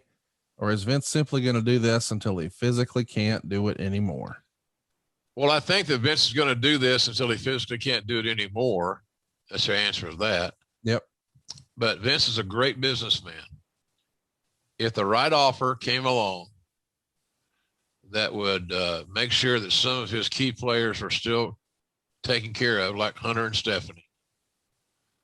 I don't have any doubt in my mind that he wouldn't sell, because it would be a $1 billion plus deal.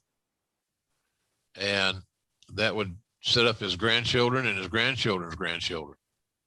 So he's a smart businessman, in other words. But I don't think that in his lifetime he would be interested in selling. But I think he would be interested in putting the structure in place, Conrad, to sell. I'm trying not to be too evasive here. I think he wants to hope he lives forever, but I think he's going to keep what he's got for as long as he can, and depending on his health and all that stuff. I don't think he wants to leave his family high and dry. And as far as the job is concerned, their legacy. So I think this company is sellable without question. But the issue is the right time. And it would be one of the bigger buyouts in entertainment history. So he's too smart. If somebody came to you with a magical number to buy everything you got, as much as you enjoy doing it, as much as you enjoy looking at my pretty face once a week, I'd take the check. Fucking right. Yeah. Write the check. When can I cash it? Yeah. Type deal. So, and it's not because you don't love what you do. Yeah. You love what you do because you're a smart businessman, and this investment's now doing well. And so if you had a chance to monetize it more and make much more money on selling, because you get a consultant deal or you'd stay on as a host or whatever the case may be, there's no doubt in my mind what you would do. And not because you don't love the business, this is all I've ever wanted to do. It's because it's a smart business deal. And McMahon is a guy that doesn't walk away from too many smart business deals. If the deal was smart enough and lucrative enough, I think that he would give strong consideration to selling the product. But I don't think that's going to happen anytime soon.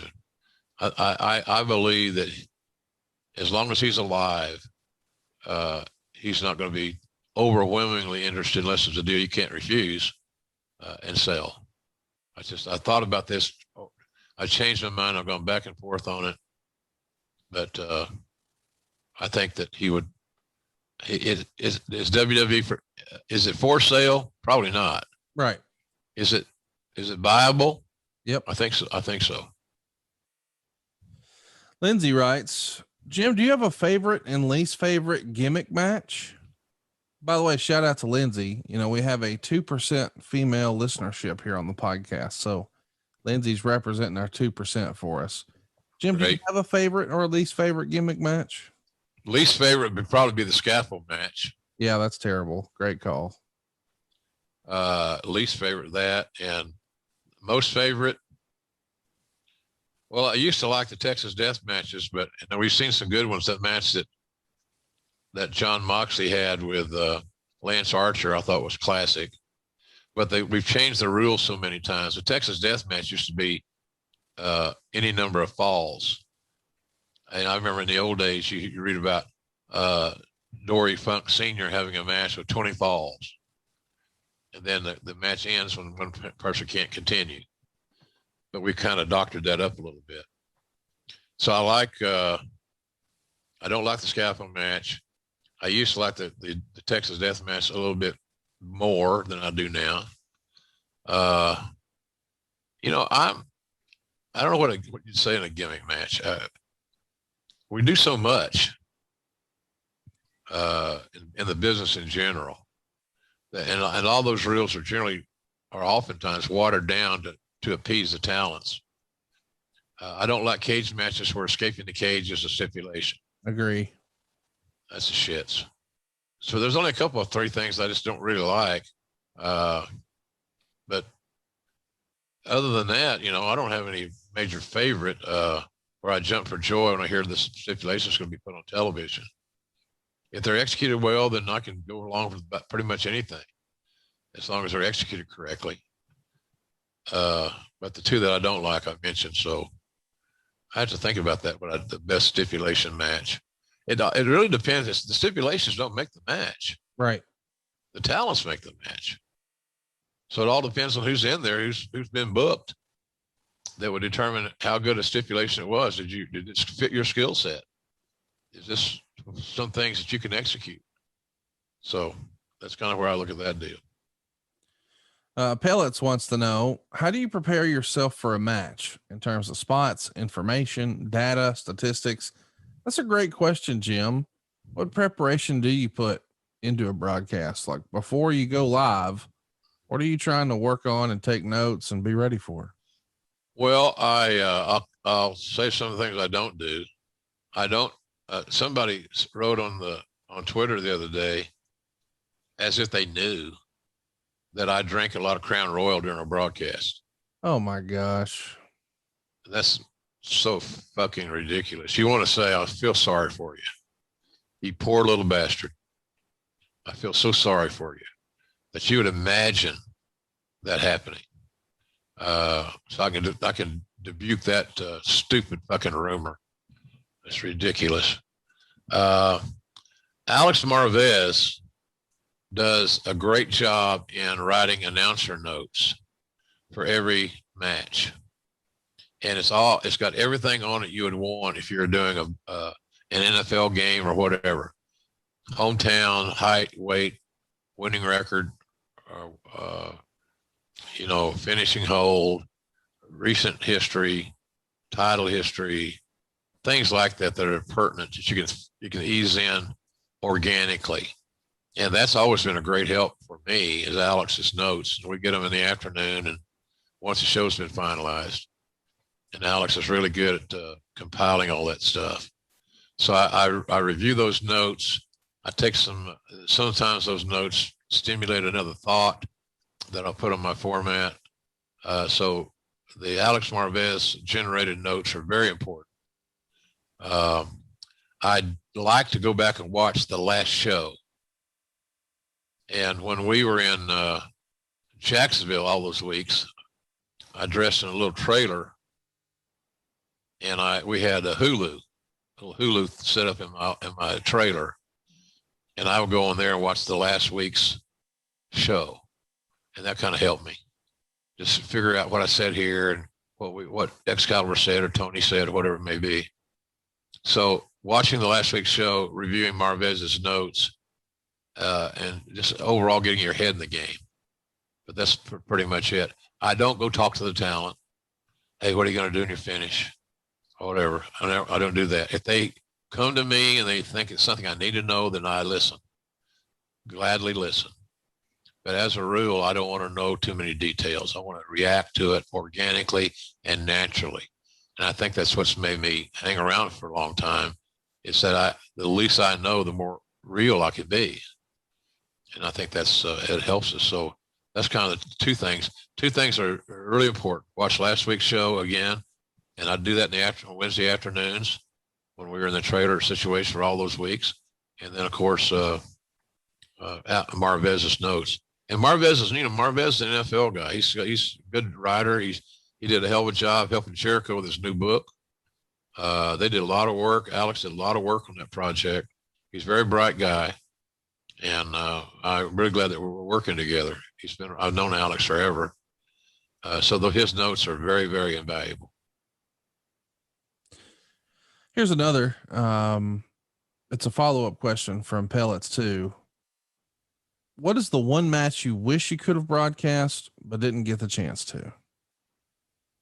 Well, I've always said, answer that question was when Foley won his first title. Yeah.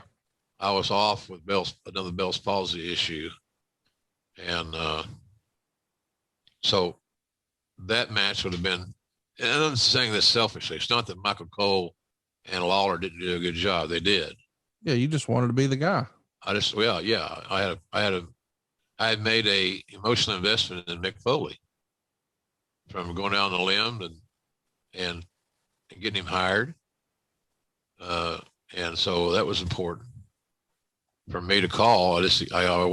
I suffered through watching it on television, wishing I were there. I would have loved to have called the Lesnar Eddie Guerrero match. Yeah, that'd have been a good one. Yeah, Cow Palace, all that history. But again, Michael Cole did a good job there. I'm glad that it seems to me, Conrad, that Michael Cole's work is being acknowledged more readily now than it has heretofore. And I give a lot of credit to that to Pat McAfee, because they blended well. McAfee's a great, partner. And I think that's helped Michael kind of be a little bit more free and loose and spontaneous. So I'm glad he's getting recognized, because he had without sounding horrible, he had big shoes to fill there. Yeah, he did. Lawler and I were considered one of the best teams ever, and we were there for a long, long time. We were there through the hottest period in wrestling, and so they've been dealing him cards off the bottom of the deck for a long time, and I had never had any animosity toward Michael. I never enjoyed the angles that we did together, because I thought it was a waste of television time. Comedy. That's all it was. How could you take it seriously? Right. It's fucking comedy, man. And as the whole thing was built around that kind of stuff. I mean, seeing two announcers have a match was, I thought, when I stand out there and we go over the match, I thought, my God, what are we doing? Yeah. So, but anyway, he's done a good job. I think McAfee's helped him a lot, giving him, I don't know if it's confidence or they got better rhythm. They're having fun. Yeah, I think so. That's the difference. They're having fun. I think so. And, the thing about our little group, I'm not a big 3-man booth guy, but I've grown to like it a whole hell of a lot more because of the two partners that I have in AEW. Excalibur and Tony Schiavone are great to work with. Excalibur, especially, has got all that, he's a whole guy, and he's brought a lot of that stuff forward that's popular right now. A lot of that Latino based stuff. Like I said, Tope El Suicidas, you don't hear once or twice a show, you wonder what's going on. So, but we have fun. I have fun with tongue in cheek with Tony and Excalibur. I know that I'm a bull in a china shop for those two guys because I interrupt. But if I feel like there's something that needs to be said to connect this dot to that dot, that's where I'm going. And they're fine with it. And a lot of guys with bigger egos would not be. So I appreciate Tony and Excalibur. And for letting me have a little bit of room. And I try to let them have their room when so it's good, but you got to have fun. You're right about that. That's probably just in the story for Cole and McAfee. They're having fun, and you can tell. What do you think of Pat McAfee? How he's doing for the WWE? Obviously, great football player, great internet personality, has a tremendous radio show. I think the guy's awesome, but it is a different approach to calling wrestling. You're more traditional, more old school. What's your take on what Pat's been doing? I like it. I think he's a breath of fresh air, and he's contemporary, and he fits in the scheme of things very well. He's a guy that has fun. He respects the wrestling business. He doesn't shit on it. He doesn't look down his nose at it or talk down to me type thing of the audience. So I think he's done a great job. He's a good hire. And I believe, I'm not so sure that, I know Cole handles the contracts of the announcers. I'm assuming that includes Pat. So give Michael Cole some credit for Pat McAfee being on that show on Friday night.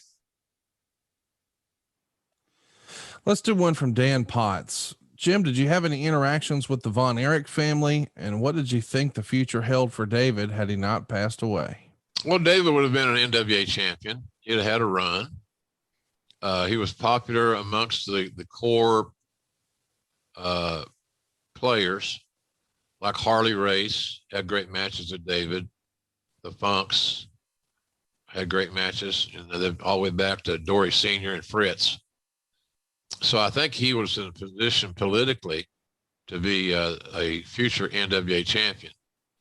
We kind of said the same thing about Magnum TA on our show we did with him on him a few weeks ago. So I think David would have been the NWA champion. I think Kerry got the title as almost a condolences type thing, to be honest with you. People felt so moved by the loss of David and how it affected the Von Erich family and the wrestling business in general, that Rick putting the title on Kerry was basically a very beautiful bouquet of flowers, because everybody knew that was going to make everybody, the Von Erichs, happy, their fans happy. Finally, something good happens. We can't keep suffering through these deaths, et cetera, et cetera. So I think that David would have been great. The thing those kids always had to overcome, we used to book them in the Mid-South, UWF, because it was just a short hop from Dallas up to Oklahoma City or Tulsa. And I remember there was right before we go into the babyface locker room, they had a big area there where they put extra chairs and on these holders, these things. And Cowboy comes late. I was kind of handling things, and Cowboy came a little late. And he said, "How's everything going?" I said, "Oh, pretty good." And of course, first thing I wanted to know how the advance was. Money, all about the money. I said, the only issue thus far is that I used to kid him about Fritz being his partner. He was his partner. Fritz and Vern were Bill's partners when he bought out McGurk. And so because he got two big territories on either side of him that he could get talent from, et cetera, et cetera. I said, your partner's youngest son is laying right over there. What? And he looked, and little Chris was so high from the ride up from Dallas. He wasn't going to wrestle that night. He just traveling along with Kerry and Kevin. And then we walk into the locker room, and I don't remember if it was Kevin doing it or one of the other guys putting Kerry's boots on. He was so high he couldn't tie his shoes. So that was the deal. It was just a self-fulfilling prophecy, Conrad. The drugs had the biggest claw hold on the Von Erichs of anything that you could imagine. And it was just sad because they hadn't been reprimanded. They hadn't been fined. They hadn't been suspended. They hadn't been sent home. What's Fritz going to say? Kerry, go get in your room. They're high. Right. And I'm assuming they may have been smoking pot and high dollar pot, good pot, really, really good chocolate cake. And they got messed up on the fight up. So now you got to think of how do you get a match in the ring? So, you unbook things, you make it a tag or whatever. It just was horrible.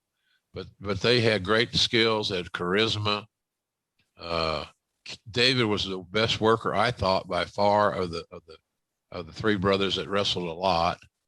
Mike didn't need to be in the business. Chris didn't need to be in the business, but they felt so shamed that they weren't, that they didn't adjust. So I felt bad about that. I like David. David's a smart kid, and he would have been a booker, been a great booker. He'd been a great NWA champion because he could work babyface or heel. He was big enough and tall enough to work with anybody. But I know he partook, but I don't know if he partook at the level of Kerry did. But then again, you go back to the guys that were there and all these things. They threw out these pills and did this, did that. That David was a user and abuser as well. It was just sad, man. It's just sad. It's almost hard to believe that it even happened. But that many family members died in the way that they died. So work-wise, Conrad, he would have been a good champion.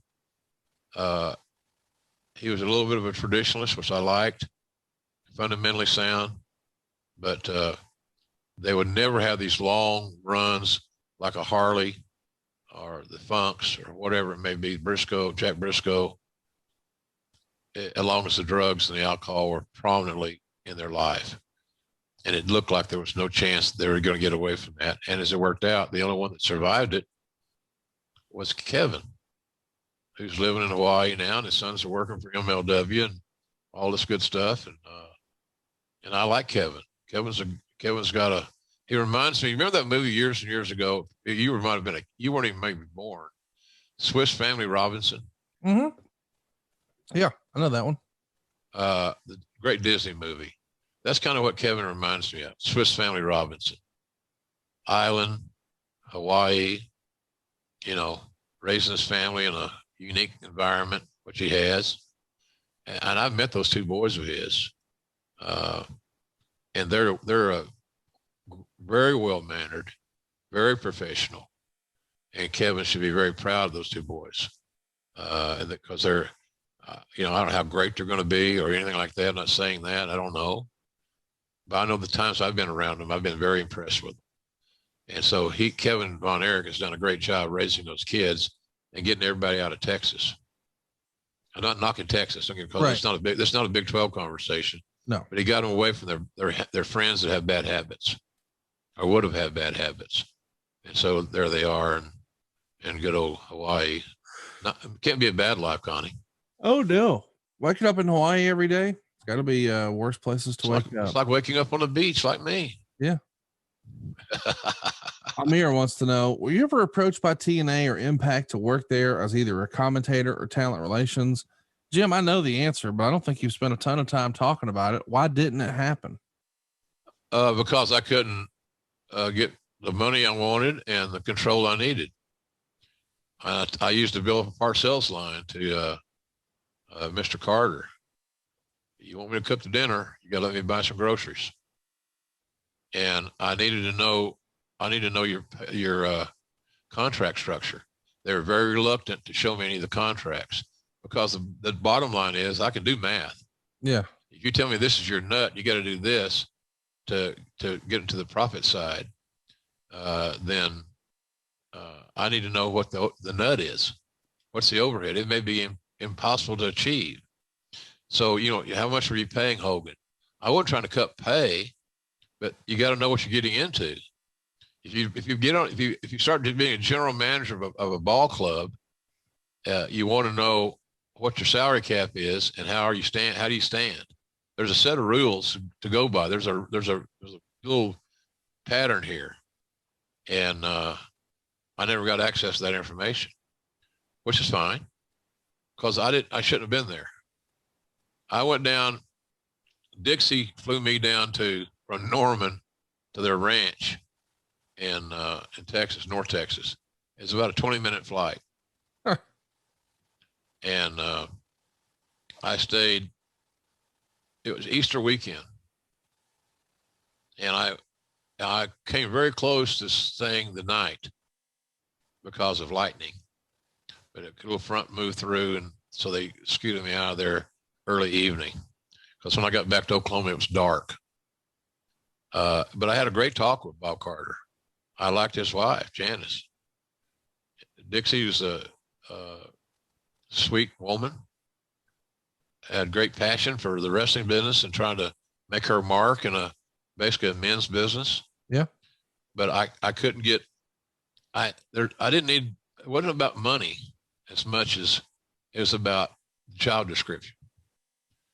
And then it was like, well, we got a little booking committee. I already been through that shit. Too many cooks in the kitchen, baby. And she said, well, I think it was her or her dad or somebody. And they didn't mean anything by it. It's like, just come to work for us, come to those meetings, and I'm sure you're going to fit in. That's like walking into a pool of sharks with a bloody leg. They're going to eat your ass alive. Well, help me understand though. I mean, I get the hesitation to do that, but ultimately you did make a decision to leave Vince and go work for another organization. What did AEW do differently than Impact that ultimately gave you the warm and fuzzies, shall we say? Well, the compensation was beautiful. Okay. So more money. Got it. The challenge of working in a startup for the first time in my career.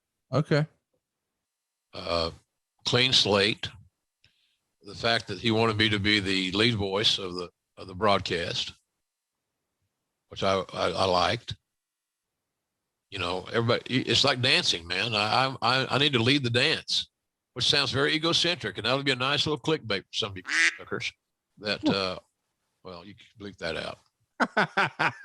But I'm serious. It's like, it can all be, all these things I say here can be used in unique ways to make things sound different than they're meant to sound, if that makes any goddamn sense. Yeah. But and I like Tony Khan, his enthusiasm, and all that. The thing about it, Dixie had assembled a lot of really talented wrestling politicians. Okay. And I didn't feel like butting heads with them. I want to call the plays. I want to run the ship. And she didn't have the conviction or the confidence in me to allow that to happen. So I didn't want to get into another deal where we're chasing our tail all the time. It didn't make any sense to me. Obviously, you know, you and Jeff have done a bunch of business since, talking about Jeff Jarrett. Yeah. Did you still have a burr under your saddle about the way things had been handled before, and knowing that Jeff was in some sort of power position there? Nope, not a bit. So the politicians were more Eric Bischoff and Hulk Hogan, or Vince Russo, or who are we talking about? All of them. Okay. Because they're all looking for the same gig. Yeah. Control. Yeah. Creative control. This control. And I didn't want to fight that system. I was at that stage of my life and what I'd accomplished in my body of work. Why would I want to get into that shithole? It wasn't worth it to me. Yeah. So then later on, you know, and like I said, when Tony Khan came along and they approached my agent, Barry Bloom. Let my family save your family some cash. You don't need perfect credit. You don't need money out of your pocket, but we will save you money. It's not a matter if, it's a matter of how much. SaveWithConrad.com. We had no problem coming to a deal. I'm very happy. It's the best decision professionally. It's the best decision I've made. And it's right there with getting in WWE and getting in a scenario where I became an EVP, a real EVP. I did work for my EVP title. I earned that title, and I did work commensurate for that position. And it wasn't a, you know, I don't say bogus, but it wasn't just for sizzle and show or a way to justify paying people more money to give them a title. That's me. But bottom line is that it just wasn't. I love being around Bob Carter. He was a big football guy. I'm a big football guy, Conrad, as you know. Oh yeah. He didn't want to go against Dixie, and I respected that. By the way, still do. And I communicate with. I got a text from her just a day or two ago. We're talking about, and guess what we're talking about? Football. SEC. Yeah. You know, I can't wait to take you to a game in the Grove. Well, if what I hear about the Grove, I can't wait to go. So, in case you're wondering at home, the Grove is where the legendary tailgating experience happens for Ole Miss. Yeah. And as the story goes, they're known for some of the best barbecues, some of the nicest and most hospitable grillers and hosts in regards to alcohol, and have a reputation for having the most beautiful young ladies in the entire country. That's right. Yeah. And just because I'm old and on a diet doesn't mean I can't look at the menu. So I'll be at the Grove. We play there, and I'll have a very nice escort that knows her way around the Grove. So Dixie and I are still buddies. It just was the wrong time. And I just didn't feel like I didn't want to go, you know, dealing with the talent is challenging enough without dealing with the coaching staff. That's just not a good scenario. And I told her that. It's just not right for me right now. If I'm going to come in there and do that, I'm going to come in wholeheartedly, full bore, and I need to call the plays. Simple as that, and it never happened. But I did enjoy my Easter weekend there with them, and I had nothing but good things to say about the Carter family. I was never an anti-impact, TNA, whatever. But it just was the wrong place, the wrong time. Well, boys and girls, we're calling the plays here on the show, and next week we're going to call the Terry Taylor play. We hope you've enjoyed Ask JR Anything. This was fun today, man. I think this might be one of my favorite topics with you because we get to bounce around, cover a lot of ground. And man, speaking of covering ground, you've covered a lot of ground. I can't believe it, but JR's all-purpose seasoning is back, baby. Check it out. Yeah. JR'sBBQ.com. It's been rumored and discussed and broken down and debated, and it's back, and it's in multiple sizes now. Tell them about it, Jim. Well, we got this traditional size, the smaller bottles that we always had that sold out, kept selling out. So I decided that we would make a larger bottle as well. So we have two sizes now. So you got one that there's one that you could use out on your grill easily. There's one that the little ones are great for gifts. And, if you buy a bottle of this seasoning, you can ship it abroad. It's not like shipping a meat product like our jerky or the sauces, the liquids. So it's shipping friendly. But I think those big containers, larger containers, about double the size of the small one, will be a good addition to the family. So I'm really happy to finally get that done. And as I said, I think we're probably a month, maybe 6 weeks away from Red Ass JR's hot sauce. And I got some in my refrigerator right now, and that right over there. And it's badass, man. It is badass. I'm telling you, it's red ass.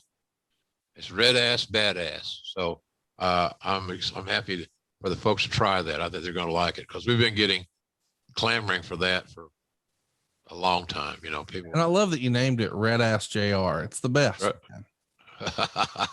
So we're having fun with that little deal. We're fully stocked, except for the product that hasn't been introduced yet, the hot sauce.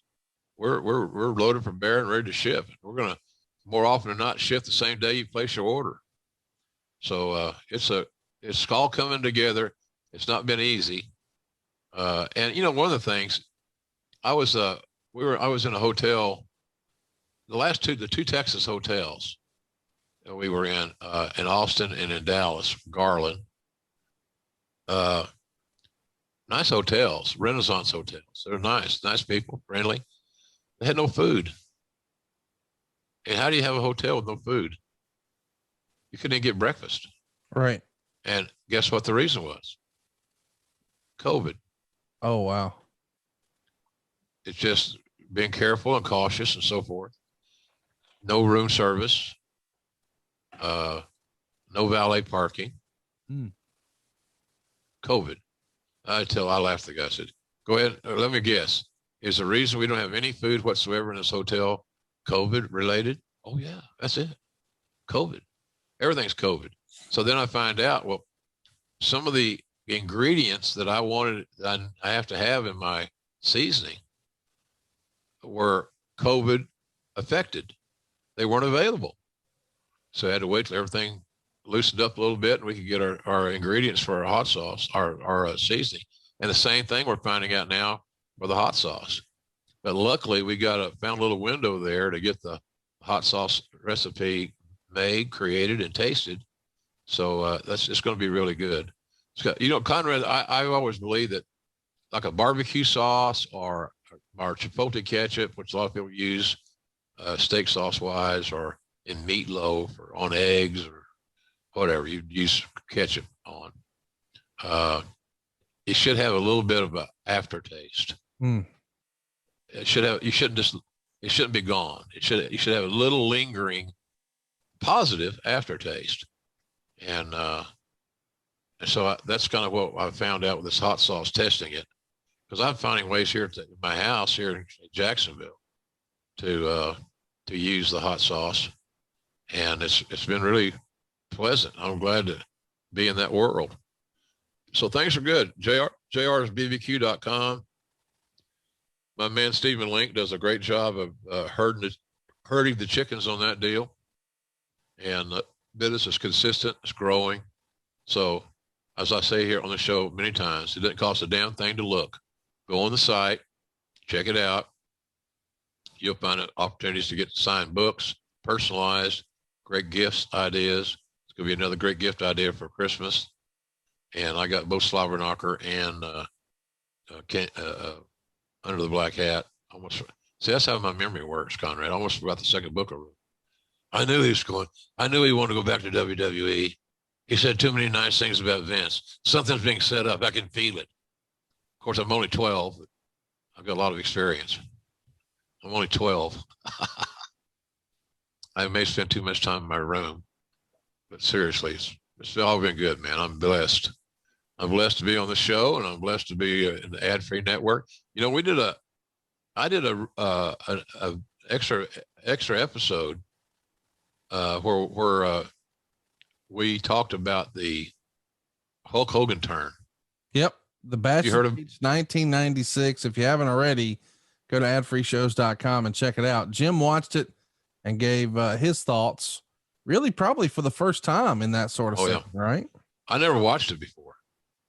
I was busy when it aired originally, doing other things like Monday Night Raw, and I never found a way or found the need, motivation to get back to it. So Paul Boutwell and I did that. We thought it'd be like a 30-minute show, because we just narrated or evaluated that angle. Yeah. But there were so many other sidebar conversations that we talked about, other subjects that we approached. We talked about the fundamentals of a tag team match. We talked about the execution of that angle and why it was so effective, et cetera, et cetera. So I'm going to try to do more stuff like that. I want to be more involved in the ad-free network, and your man Paul Boutwell does a great job, as I told you, and so it's all cool, man. That's a good show to listen to. Plus, our the old radio shows from WSB, AM 750 WSB, those drop on Fridays, and I get a lot of positive feedback on that from people that enjoy those interviews with talents that we are all familiar with, but we're in a different role. They're a different persona in that time, and it's nothing rehearsed. There's nothing written. It's a real live talk show, and we took callers and all this good stuff. So that's a good gift for you too. You went out and got a good gift there. I thought it was good, and I'm enjoying the shit out of being able to let people experience it. Great stuff. All available now at adfreeshows.com. You get all of our shows early and ad free, plus the bonus content and stuff that you can't find anywhere else, like X-Ray, where you see Dr. Tom Pritchard break down old wrestling matches. He recently took a look at Arn Anderson versus Dusty Rhodes and explained the psychology behind it all. Of course, the most recent studio session with Jim Ross featured Terry Taylor and Scott Steiner joining the conversation. Think about that in the context of 30 years ago. It's great stuff. Go check it out right now. It's adfreeshows.com. And of course, as you're enjoying all that bonus content, there's no better way to enjoy it than with some barbecue. Check it out. jrsbbq.com. The seasoning is back. We got the sauce. We got the ketchup. We got the mustard. We just need you. It's jrsbbq.com. Add you, and boom, your summer is made, baby. And we'll be back next week talking about our old pal, Terry Taylor. What a heat magnet. What a heat magnet. He could walk through a cemetery and piss people off. But he had skills, but he was his own worst enemy, which we will go into further detail next week. It's going to be fun. It's Grill and JR right here on Cumulus Podcasts. Hey, it's Conrad Thompson. Thanks for checking out the podcast here on YouTube. Be sure to hit the subscribe button and the notifications bell so you get a notice anytime we upload some new content. And go save yourself some money right now. If you're in a 30-year loan or you have credit card debt, it's not a matter of if I can save you money, it's a matter of how much. Find out right now for free at SaveWithConrad.com.